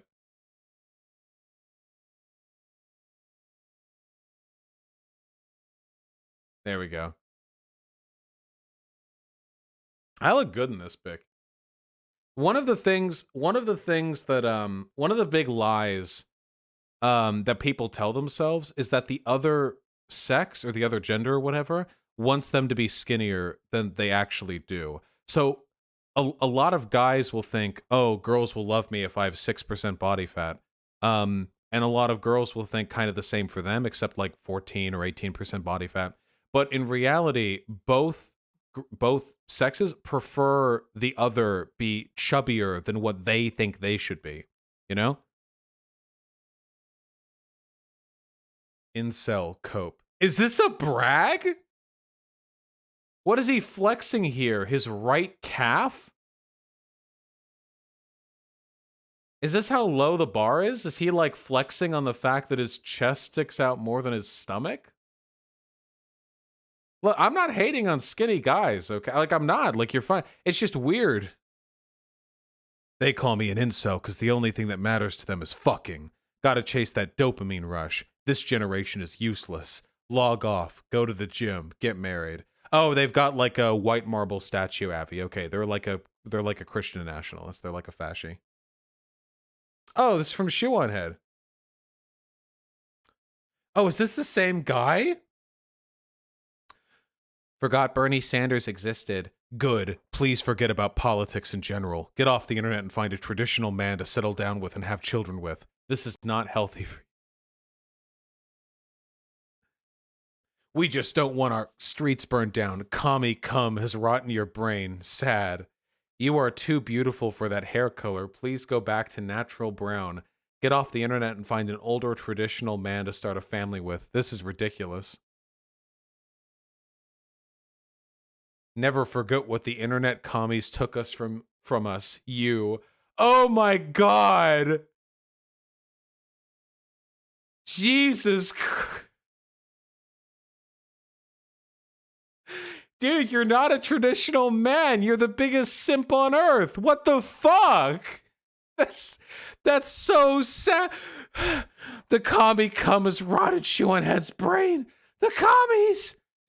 This guy would kill me. This man would murder me because he believes my cum has corrupted Shoe on Head's brain. He would do that. That is what is in his mind.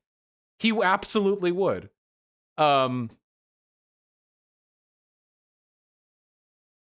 You are horny for disgusting neckbeard. Wait, this guy actually thinks Shoe on Head is into me. You're horny for disgusting neckbeard leftists, and you should have your phone taken away, unironically.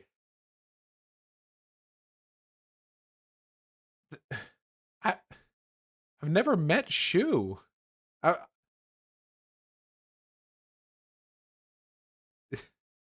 She was just like friendly to me. Okay. The weirdest thing, I think this guy might actually be like a false flag or something, because this is like a good picture of me. There are bad pictures of me out there. This is a good picture of me. Maybe this guy has like anorexia, so like he wanted to choose the picture where I looked fattest, I guess, because he projects, because he thinks that's the worst thing in his body, so that it'd be the worst thing in mine too. I don't know. Is it satire? I don't know. I can't tell anymore. I don't know what satire is anymore. Satire has no political meaning anymore. Satire is obsolete. Satire is gone. Satire doesn't exist anymore, okay? Satire requires a basic ability to understand what is being satirized and why. We don't have that ability anymore. It's gone. We killed it. It's dead. We've lost it. It's gone. That video we just watched from PragerU, that video to me, if it hadn't been from PragerU, would have felt like satire. If that had been from an Onion video, with maybe a little bit of the language tweaked, that would have been a satirical video. I would have watched that, would have gone, haha, yeah, that is kind of like how an idiot would sell themselves on the idea of being bought over on a good, like, of nothing because they were treated nice at a rally, you know? Unfortunately, this is one of the many ways in which comedy is dead thanks to conservatives. You can still satirize liberals. It's very, very possible to satirize us because we're reasonable. But conservatives have obliterated our ability to engage in reasonable satire of conservatives because they will do everything that that we make fun of them for. Did I say liberals? The mask slipped for a second. I mean anarchists, my fellow lefties. No.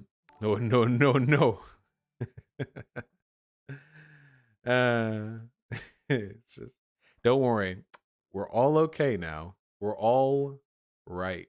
We've corrected the spoken typo. Okay. All right, can we focus up? What is this? Oh boy. Oh boy. Oh boy. Hold on. Oh boy. Bernie Sanders delegates mount convention rebellion over Medicare for All. At least 360 Democratic delegates, mostly his supporters, have signed a pledge to oppose the Democratic platform unless it endorses single payer. Oh no. This isn't... No, it's not good. This isn't Bernie Sanders. This is Bernie Sanders delegates. This is Bernie or Busters who celebrated Bernie Sanders. This isn't Bernie himself. More than 360 delegates, most of them back Sanders, have signed on to a pledge to vote against the DNC's platform if it does not include support for Medicare for All. The petition's organizers told Politico. They argue single-payer health care is an urgent priority amongst a worldwide pandemic and the biggest unemployment crisis since the Great Depression. This pandemic has shown us that private health insurance doesn't... This doesn't mean they're going to vote for Trump or anything like that. These are Democratic delegates. So what that probably means is they would throw their support behind not Joe Biden. They would throw it behind somebody else. I don't think... This probably doesn't mean anything. I don't think 360 delegates are going to be enough to sway anything. But it does make us look really dumb. This is dumb. When Bernie Sanders is trying to reach out with a message of unity and trying to extract concessions from Biden by forming like committees with him, for the delegates to go like, well, if you don't do Medicare for all, I don't know. Is 360 not a lot? Now there are thousands of Democratic delegates. Yeah, I don't know. Leveraging your power isn't dumb. This isn't power. This isn't power. They don't have any leverage. It's not leverage and it's not power. It's not enough to prevent Biden from becoming president. It's not a close race. There's nobody else they could throw it to. Yeah, there's no power to leverage. It's just virtue signaling. It doesn't mean anything. It's just optics, and it makes us look like we're still not willing to work with the DNC.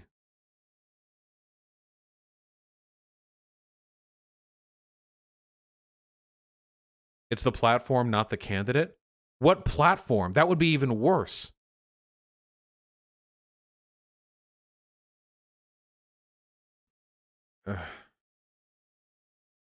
Organizers... Vosh is being Tim Pool right now? Is this satire, Vosh? Are you okay, Byzantine? Have I not made my thoughts clear enough on this? Organizers also said they're not being divisive. Rather, it's the party leaders who are overruling the grassroots who are being divisive, they argued. They point to exit polls showing the majority of Democratic primary voters across states are all in favor of Medicare for all. This really, really bothers me. Oh my God. Okay, we need to talk about some facts for a second, okay? Okay.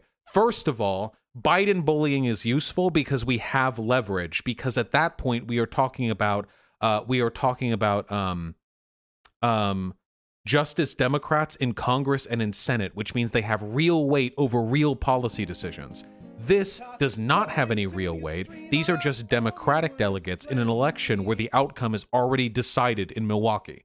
So this is not leveraging power. This doesn't accomplish anything. It's purely an optical game.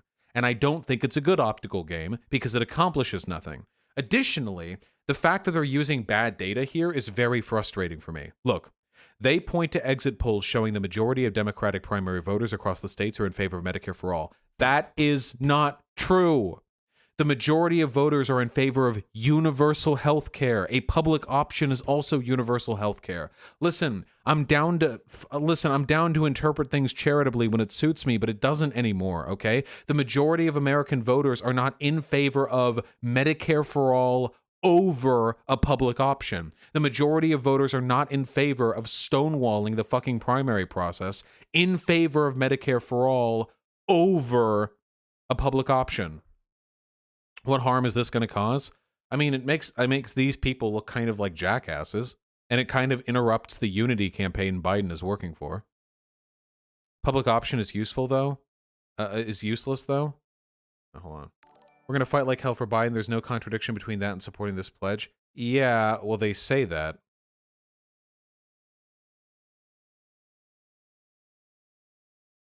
Public option is not useless. God. Medicare for all is not nearly as important right now as beating Trump. You can say that's a liberal take if you want, but if we lose to Trump, we don't get either.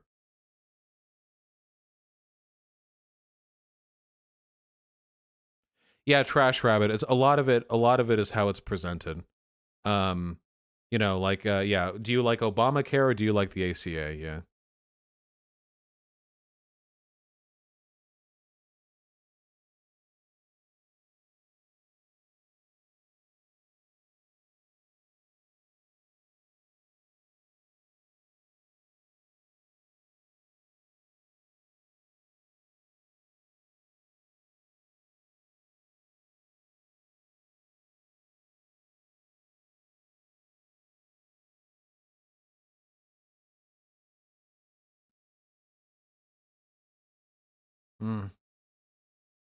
This mostly feels harmless, I guess. Have you seen the Tim Pool clip saying he now thinks Trump has a better chance of winning? Yeah. Yeah, Tim Pool's election predictions are so fucking bad that that's actually a good sign for us. Oh, gotcha.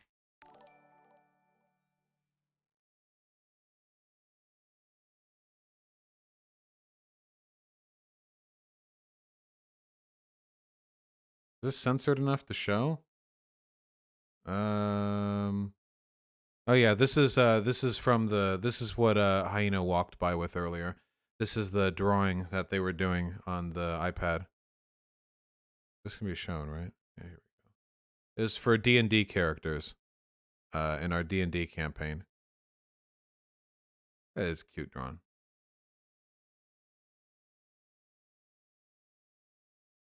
Those are nipples? Yeah, those are the other like guy though. You are wrong on the polling. Oh yeah? Let's see, Comrade Yamana. Public opinion on the idea of a national health plan. What am I looking for here? Sample Democrats. Okay, you realize a national health plan isn't just single-payer healthcare. A national health plan also means a public option. This is what I mean. Tell you what, ask the average Democratic voter, ask them, do you support the abolition of all private insurance in favor of one government insurance plan, okay? And I'd be surprised if you're able to even get a third. Or just Medicare for all? Here. Question wording. Includes Medicare for all.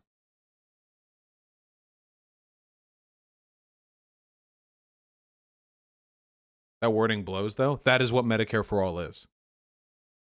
Okay.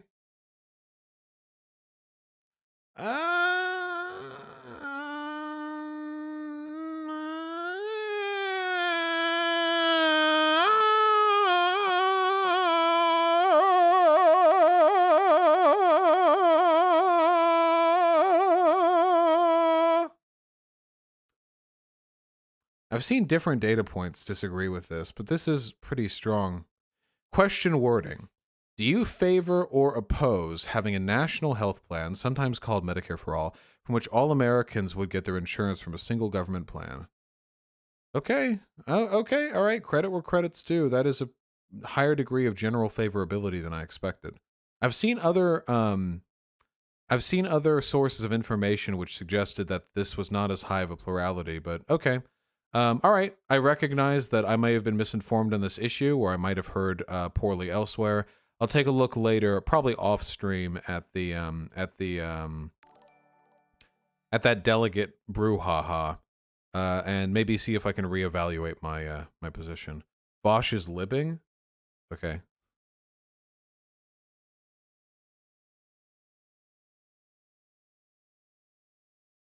One of the worst things with doing the live stream political commentary format is that the process of realizing you're wrong and changing your mind is heavily disincentivized.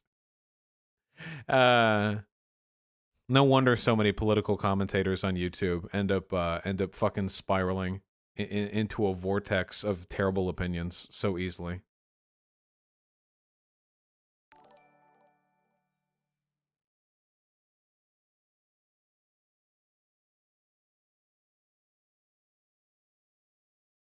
What do we get, Republicans? What about independents?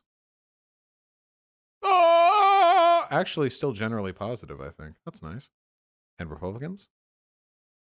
The difference between the Republicans and the Democrats actually suggests... Huh, yeah, see? It's interesting. Look, back in 2017...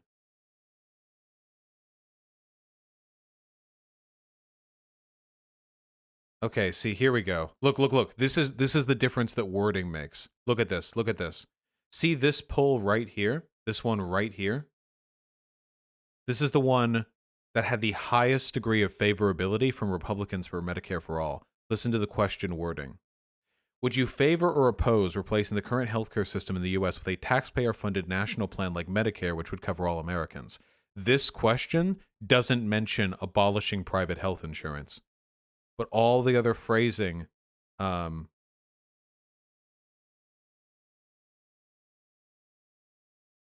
get your from a single government plan. Yeah, the way it's phrased definitely changes the way people. Yeah, it's all in the verbiage. Guess it does. What the fuck? It says replace. I think it's ambiguous enough. Keep in mind the average American is really fucking stupid. When you say you'd replace X with Y, that's not the same as saying you would get rid of Y and have X. The average American is incredibly stupid. What's on the lowest one? Do you think that removing the current healthcare system and replacing it with a single-payer system in which the federal government would expand Medicare to cover the medical expense of every American citizen is a good or a bad idea?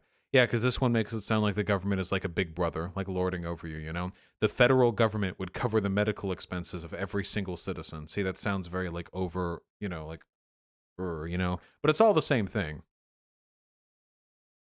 The average American doesn't understand the word replace. Is that really the argument you're making? Yes. Yes, I absolutely am, and I will die on that hill. Yes. The average American is absolutely incapable of parsing very basic language when it comes to political questions. Yes, 100%.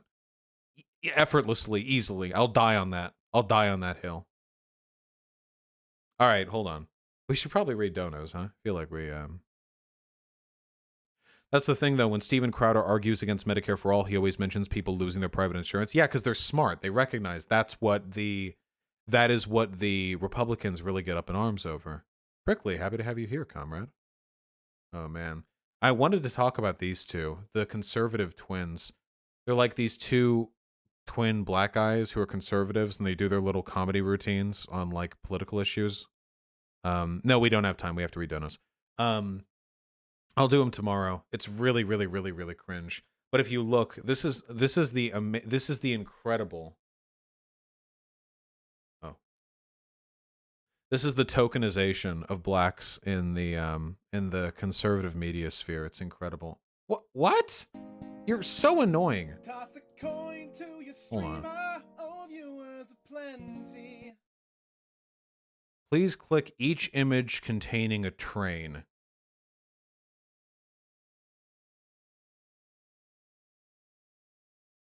I just clicked. Okay. They're all trains. Wait, all but one of them was a train. More?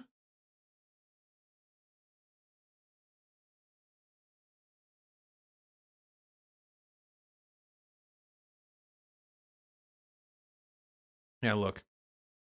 This is what I mean by tokenization. It's fucking insane. Look, they've been getting a fuck ton of attention, of course, but look at their subs every day. 10, 12, 15,000 subs a day. Look at this jump. In the month of June 2020, they got 250,000 subscribers. That's more than I've ever seen any single month of any jump of anyone ever. I've never actually seen a jump that high ever. And that's when the BLM stuff started. They were like, damn, we need some black conservatives on this. This might actually, this is such an insane jump that there might actually be something else at play here. Like Media Time or something like that.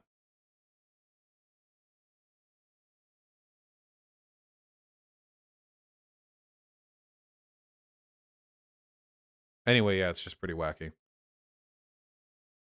I followed them back when they did strictly lifting / fitness shit. They were for sure grifters. Oh, did they used to do that?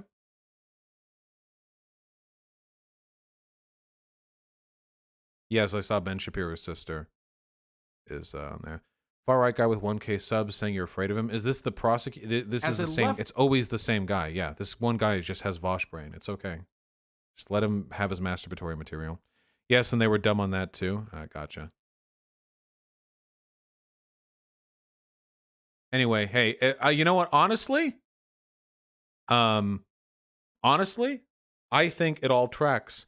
You know how Republicans have always said that Democrats are the real racists? I think we finally found evidence of that, okay? Because conservative political commentary is probably the only prominent media space where black people are overrepresented proportionate to the population.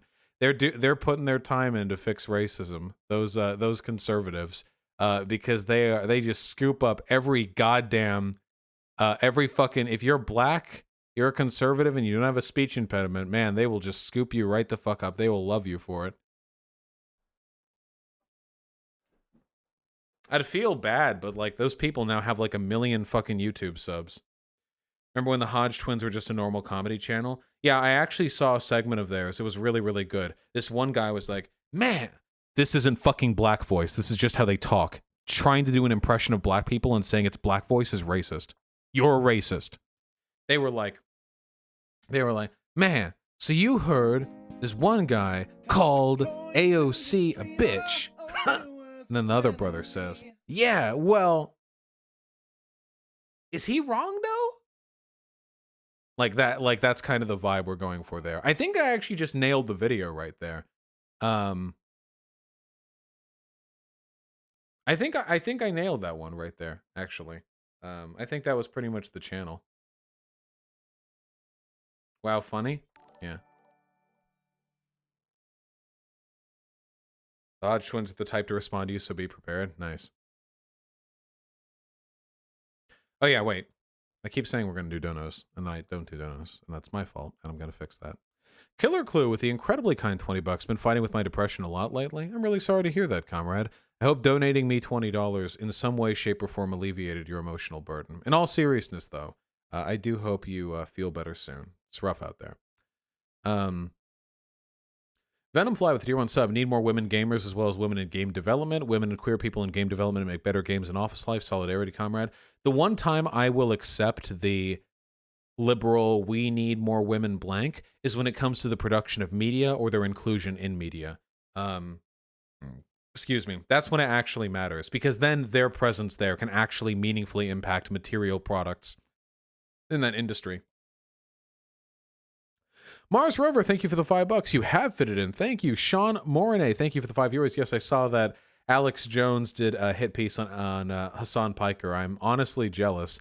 NPC Porky with the $3. I just created a Patreon account in order to donate, but after receiving it, I received a message from Patreon saying it was deleted for suspicious activity. I have no idea why that might be, NPC Porky. Mr. Coconut Squash with the $5. What inhibits the right from getting subtext? I mean, they're generally pretty it's politically expedient for them not to. Sir Doug Ratman with $3. Plans on responding to Short Fat Otaku? No, that's okay. I watched the video on my own. I'm too big now. I don't want to give too much attention to smaller content creators. Private Huff with the $5. Can you do the new Candace Owens, Dinesh D'Souza video? Maybe. Yeah, I can take a look at it. Sake Tanuki with the incredibly kind $20. Would you ever consider doing a segment on why the left is unable or unwilling to pull a T-Pile or IDC New York style of hostile takeover the Dems? Yeah, that's one of the... We really, really need to do that. Yeah, I think that'd be a fun segment, but I need to look more into it because I'm probably pretty complicated. We're going to have to run these a little bit faster. Hank Anderson with the $5. Have you seen John Doyle's nationalist arc? He said he's possibly thinking of running for Congress in 2025, 2026. Jesus Christ. Well, Godspeed, John Doyle. Hopefully it ends up as embarrassing as like Joshua Collins type thing. And yes, I've seen him. I'm sorry, not Joshua. John Doyle may well be like a neo-Nazi. I'm not entirely sure. Max M with the $5. Am I valid as a trans woman? Yeah, obviously, comrade. Don't ever ask me no stupid goddamn questions again. Monsieur Devon with the $5. Why do you think Jimmy Dore is a clown?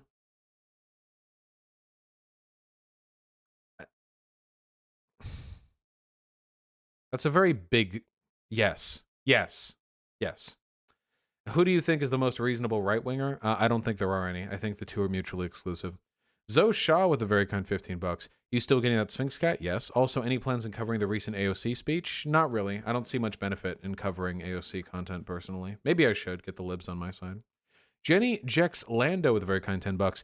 Hey man, new to your content. Thanks for letting me understand I'm a leftist, not a liberal. Yeah, of course. Thank you so much for the incredibly kind dono. I'm really happy to hear you enjoy the content. Thank you. PhD and Dumbassery with the $5. I have not talked about the eviction crisis yet. Plan to soon. JC Pickett with the $5. Can you explain the difference between leftist and liberal? Yeah. Do you think cryptocurrency could benefit the working class? No, not as it currently exists. Leftist usually means like progressive anti-capitalist. Liberal, in the classical sense, usually means somebody whose economic and social philosophies derive from the Enlightenment. That's usually what the terms mean.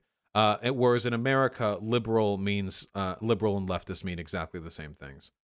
Vosh Daddy with the $5. How do we get rid of biases instilled from youth? Usually just exposure. Exposure and familiarity help get rid of bias. James Maverick, I'm afraid I'm not familiar with the Andrew Clavin show's opening. Very sorry, comrade. Unity with the tier 1 sub. Thank you. No, Destiny's too busy to work with him on any such thing. Anansi with a very kind $10. We can't have a sin tax on food before we also make healthier foods cheaper and give people the time to cook them. I agree with that, 100%. Shane Banner with the $5. Thank you. Love you, Vosh. You really opened my eyes and broke the stereotype. There are no unapologetic intellectuals on the left. You're a huge inspiration. My pleasure. I hate apologizing, comrade. Very, very, very much. Unlucky Days, the $5. What do you think about outlawing food advertising? I could be swayed on that, I think. The human brains are just not capable of withstanding the combined efforts of the advertising departments of multi-billion-dollar companies, I don't think. Egotistic Egg, thank you for the $5, comrade. Lord Crocodile with the $5. Doesn't help my body holds on to fat like I'm going to starve tomorrow, really kills the motivation. Yeah, some people just have slow metabolisms. My metabolism has always been fast, so I eat a fuck ton of food. I love you, Lilith Lovett, okay? I love you. Hey, listen, it's not for the state to decide, it's for the people to decide. Through the state. Until we get rid of the state. But even in a stateless society, you're goddamn right there's going to be limitations on advertising. AJ2, thank you for the tier 1 sub, comrade. Saki Tanuki with a very kind $20. Wouldn't worker-owned chicken companies have to have different classifications? They're already called coofs. Shut the fuck up, Sake. Alright, you got a guffaw out of me. Fuck you. Arboretum with the $5. Anarcho-knitter, gang, rise up. Very true. Billy Drillkill with a very kind $10. Love how people will be like, I want politics out of my media, yet at the same time have a V for Vendetta profile pic and not even see the irony. They're literally like NPCs. You can't. They don't know. They don't know anything. Okay. They're lost mentally.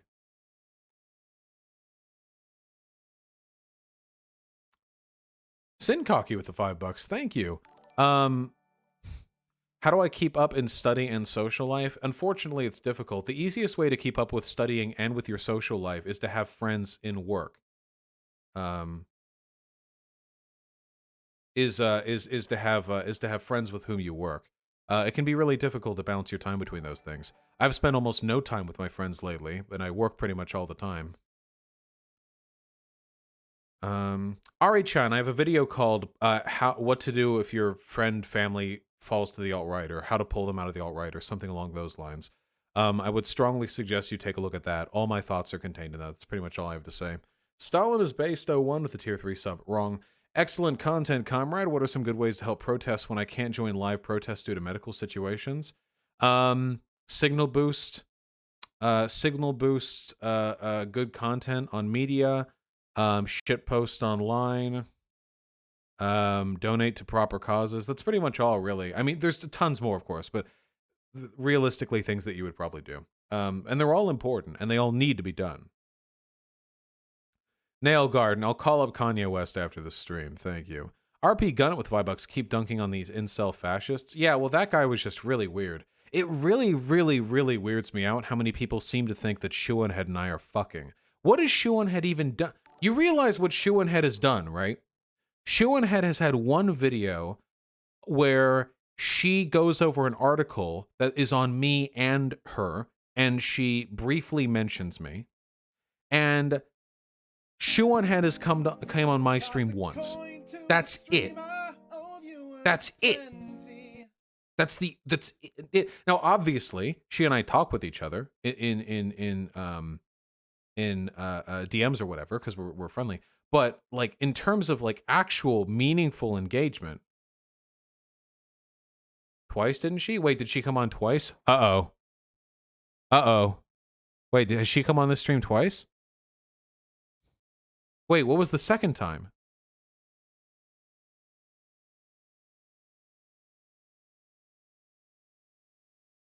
Oh, I remember. Yeah, the first time she came on during a giant call-in stream, really early on in my channel. And the second time she came on, and it was a 2.5-hour interview where we talked about her, like, skeptic past. Yeah, that's basically fucking. Okay, I take it back, yeah. Oh, yeah, 100%, yeah. There are, like, so many weird brain things going on there. Like, Shuanhead is a weak female and must defer submissively to the political whims of whatever male is in her presence. B, Shuanhead has no independent thoughts and only gets them from the men she's around. C, all friends Shuanhead has must be her. Like, there are a lot of really weird brain things going on there. Dumb Buddy, possibly. Yeah, maybe that Christian fascist just wants to fuck me. Purity of Chaos. True. Arboretum. Sorry, with the $5. No girl has ever been friendly to this guy. That's why. Yeah, probably. Females can't have male friends. I would know. I've never had any. Gets with the $5. Leftist neckbeards are the new sexual pathology of the right. First BBC, now they're getting off to being cucked by fat white feminist neckbeards. Yeah, true. Oh, that would be so goddamn funny. Because initially it's all like the black cock, you know, the black cock is taking over. But what if it wasn't the black cock? What if it was me? What if I'm fucking everyone? And that's what they fear. So whenever they see some cute girl online dye her hair blue and they're like, she's taking over the black cock. Instead, they're thinking of like a fattish, like man bun neckbeard or whatever. I will say this, by the way, I just really quickly, an addendum. I know I've said this before, but I need to keep saying this. Okay, listen. I don't mind people calling me fat. I am fat, fine. I don't mind people calling me a man bun, even though I almost never wear my hair in a bun during stream. I usually just have it pulled back into a ponytail. And very occasionally, when you all are good, I'll have my hair down like this because all of you get off on it. Okay, I very rarely have it in a bun. One thing that does bother me, though, is being called a neckbeard. Do you know what a neckbeard is? Does neckbeard literally to these people just mean a beard and fat? Because when I think... Here, let me find an image. When I think of a neckbeard, this is because other people, Bad Empanadas called me a neckbeard. I'm pretty sure Angie Speaks called me a neckbeard along with Peter Coffin as well. When I think of like a neckbeard, what I usually think of, apologies to whoever this is in the image, I'm sure they're a wonderful person, okay? What I usually think of is the type of beard that grows largely under your jawline. That's normally what I think of. So it's sparse, it's wispy, it's patchy, it's insubstantial, and most of the hair is under the where the jawline would be, you know? That's typically what I think of. Now, obviously, there are like obvious cases of like neckbeard. Like this guy, remember when this guy would do all those 4-panel reaction images like a million years ago? I remember that. There's obvious, because this guy like shaves his beard to be a neckbeard. Oh yeah, like Alabrel. Or like Alabrel is an astonishing example of a neckbeard. Here, pictured here with Destiny, a person with a non-neck beard. These are, so that's what I think of when I think of a neck beard. you know?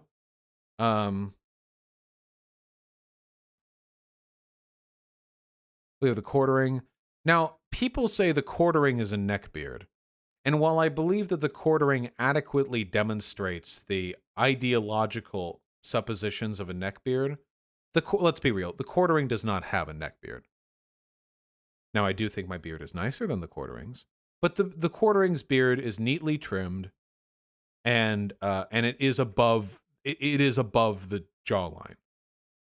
I've met plenty of people with far worse beards than the quartering. Yeah, here's a full picture.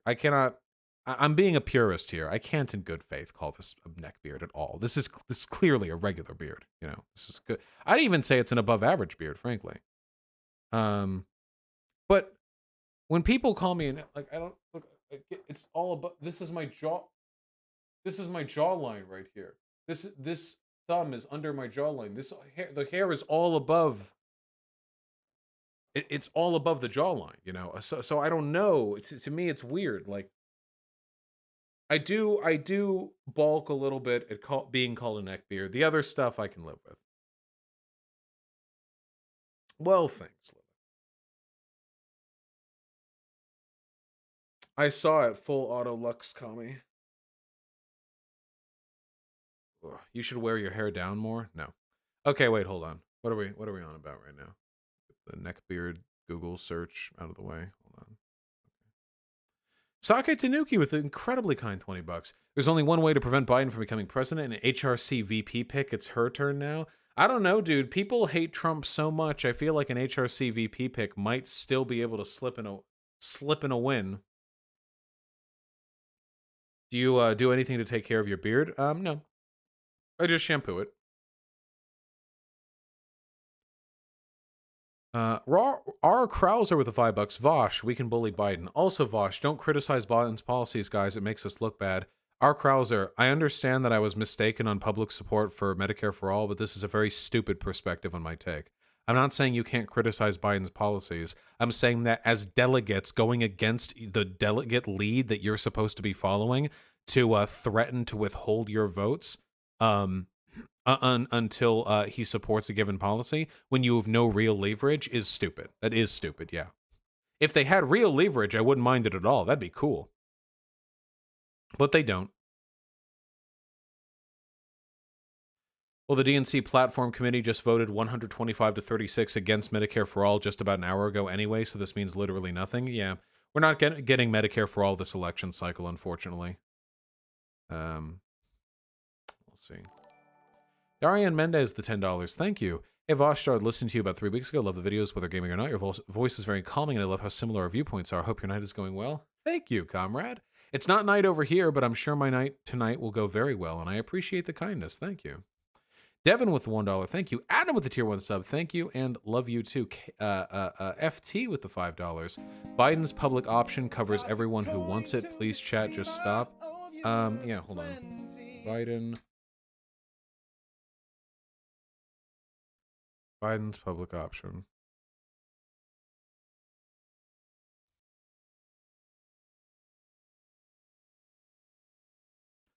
How Joe Biden's healthcare plan should work. Create a public option. It's probably going to be available to most people. The issue is it's just going to become the high-risk pool. Because I'm still going to go for private insurance. I'm not going for... There's no way the public option is going to provide better... insurance than what I can get through what you guys pay me, you know? Sake Tanuki with the incredibly kind $20. I pay $954 a month for private insurance. Lowest plan with flat prescription costs in my area, and just had to pay $2,750 for a cardiology appointment because they didn't take my insurance. What the fuck? Jesus Christ. In my area, we have plans for $300 a month. What the fuck? Holy shit. Where do you live? I have no idea, comrade. That is so fucking wild. I'm really sorry. Jesus fuck. Dirtbag with the tier 3 sub. I was going to do tier 4 till I heard that screechy Tarzan sound you made a moment ago. Keep up the good work. Otherwise, comrade, I'm going to do it again sometime soon. Just for that. Fuck you. Zelanoid with the $5. I'm going to heavily disagree. Or Republicans say repeal and replace Obamacare. They know Obamacare is going away. I think it's really contextual, Zelanoid. Oprah Loop with a very kind $20. Your VODs helped me through my 10-hour drone job at Amazon. Keep up the awesome work. Also, as a way to de-stress, I started fighting woke scolds on Twitter. Being blocked after clapping back on them is so satisfying. Ha ha ha. Yeah, I just get stressed arguing with woke scolds because those motherfuckers try to mass report me, so I don't. But I'm glad you can enjoy it in my stead, comrade. Oh, and Sake with the additional $20. The cardiologist receptionist even said she hadn't heard of this insurance, even though they don't take any insurance anyway. Fuck private healthcare. Yeah. Dude, can you imagine if we get Biden's public option and it's an HPO and it's only accepted at like one hospital per like county area? That'd be a nice meme. That'd be a nice meme right there. Oh, that's 100% what it's going to be. Yeah. Bosch, where do I find a woman who looks like Crystal Ball but is actually a socialist? Probably at literally any like socialist party rally.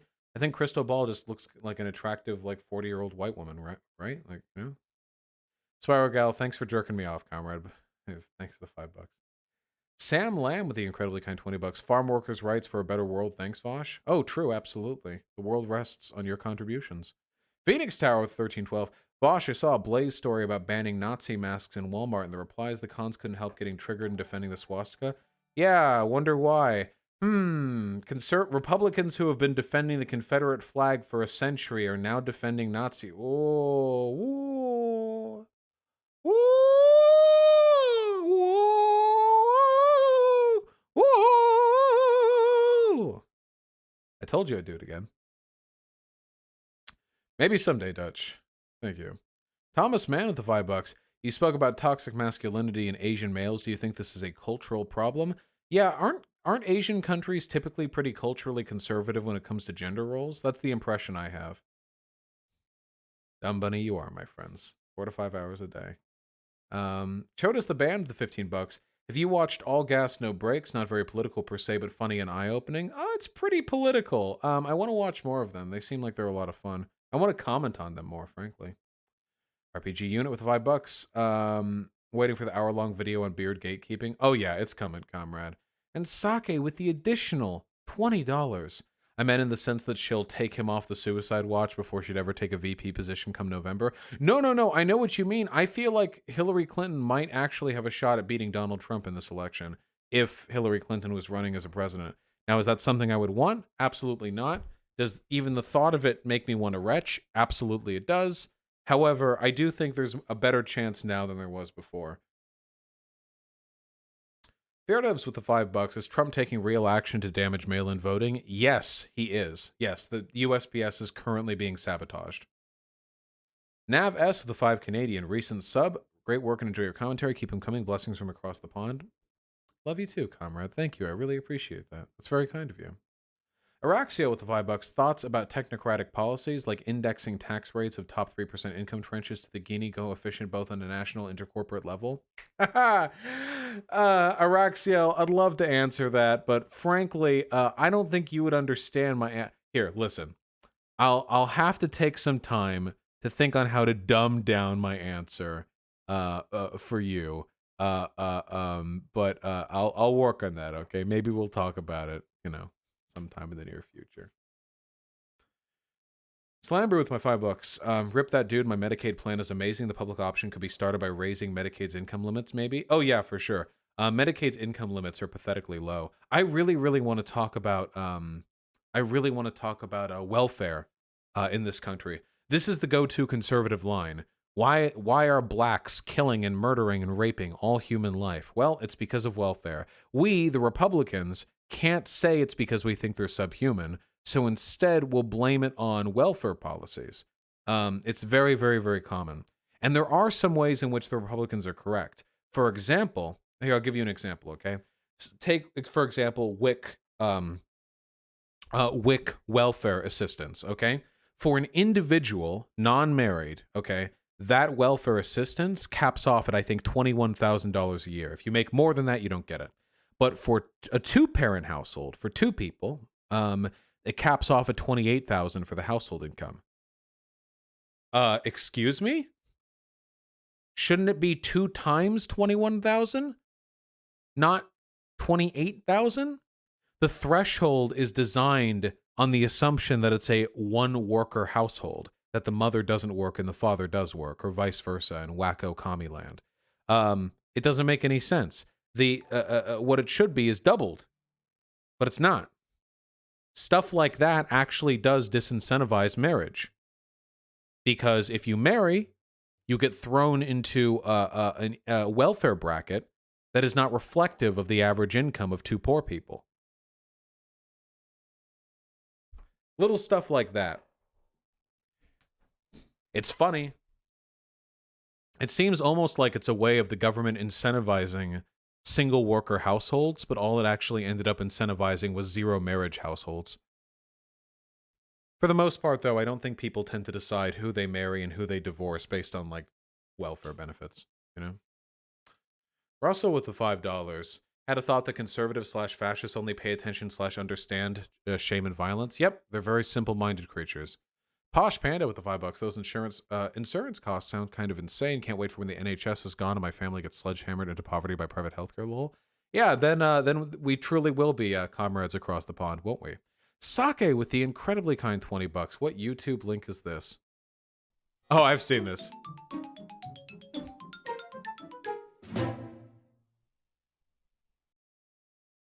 What's that old proverb? May you live in uninteresting times. This is what it is made for. This is what it was referring to. Go Gadget Comrade with the $5. Have you seen the video of the Yugoslavian woman warning America? This is my message for the greatest country in the world. In the light of the... Oh, I have not, and that's a 15-minute video. I can take a look at that on my own time. Thank you. I'll take a peek. Oh, man. Toss a coin to your streamer. Sake! With the incredibly kind $20. To be fair, the USPS was doing amazing until the Postal Accountability and Enhancement Act of 2006, where the retirement pensions got uber fucked. Oh, it wasn't just that. The Postal Accountability and Enhancement Act of 2006 completely obliterated their ability to engage in fundraising. It is super bad. And so, of course, people could defer to private, you know. That's what conservatives do. Always, always, always. That's what conservatives do, you know. You get in government, you make the government worse, and then people have to turn to private companies to meet the needs the government no longer can.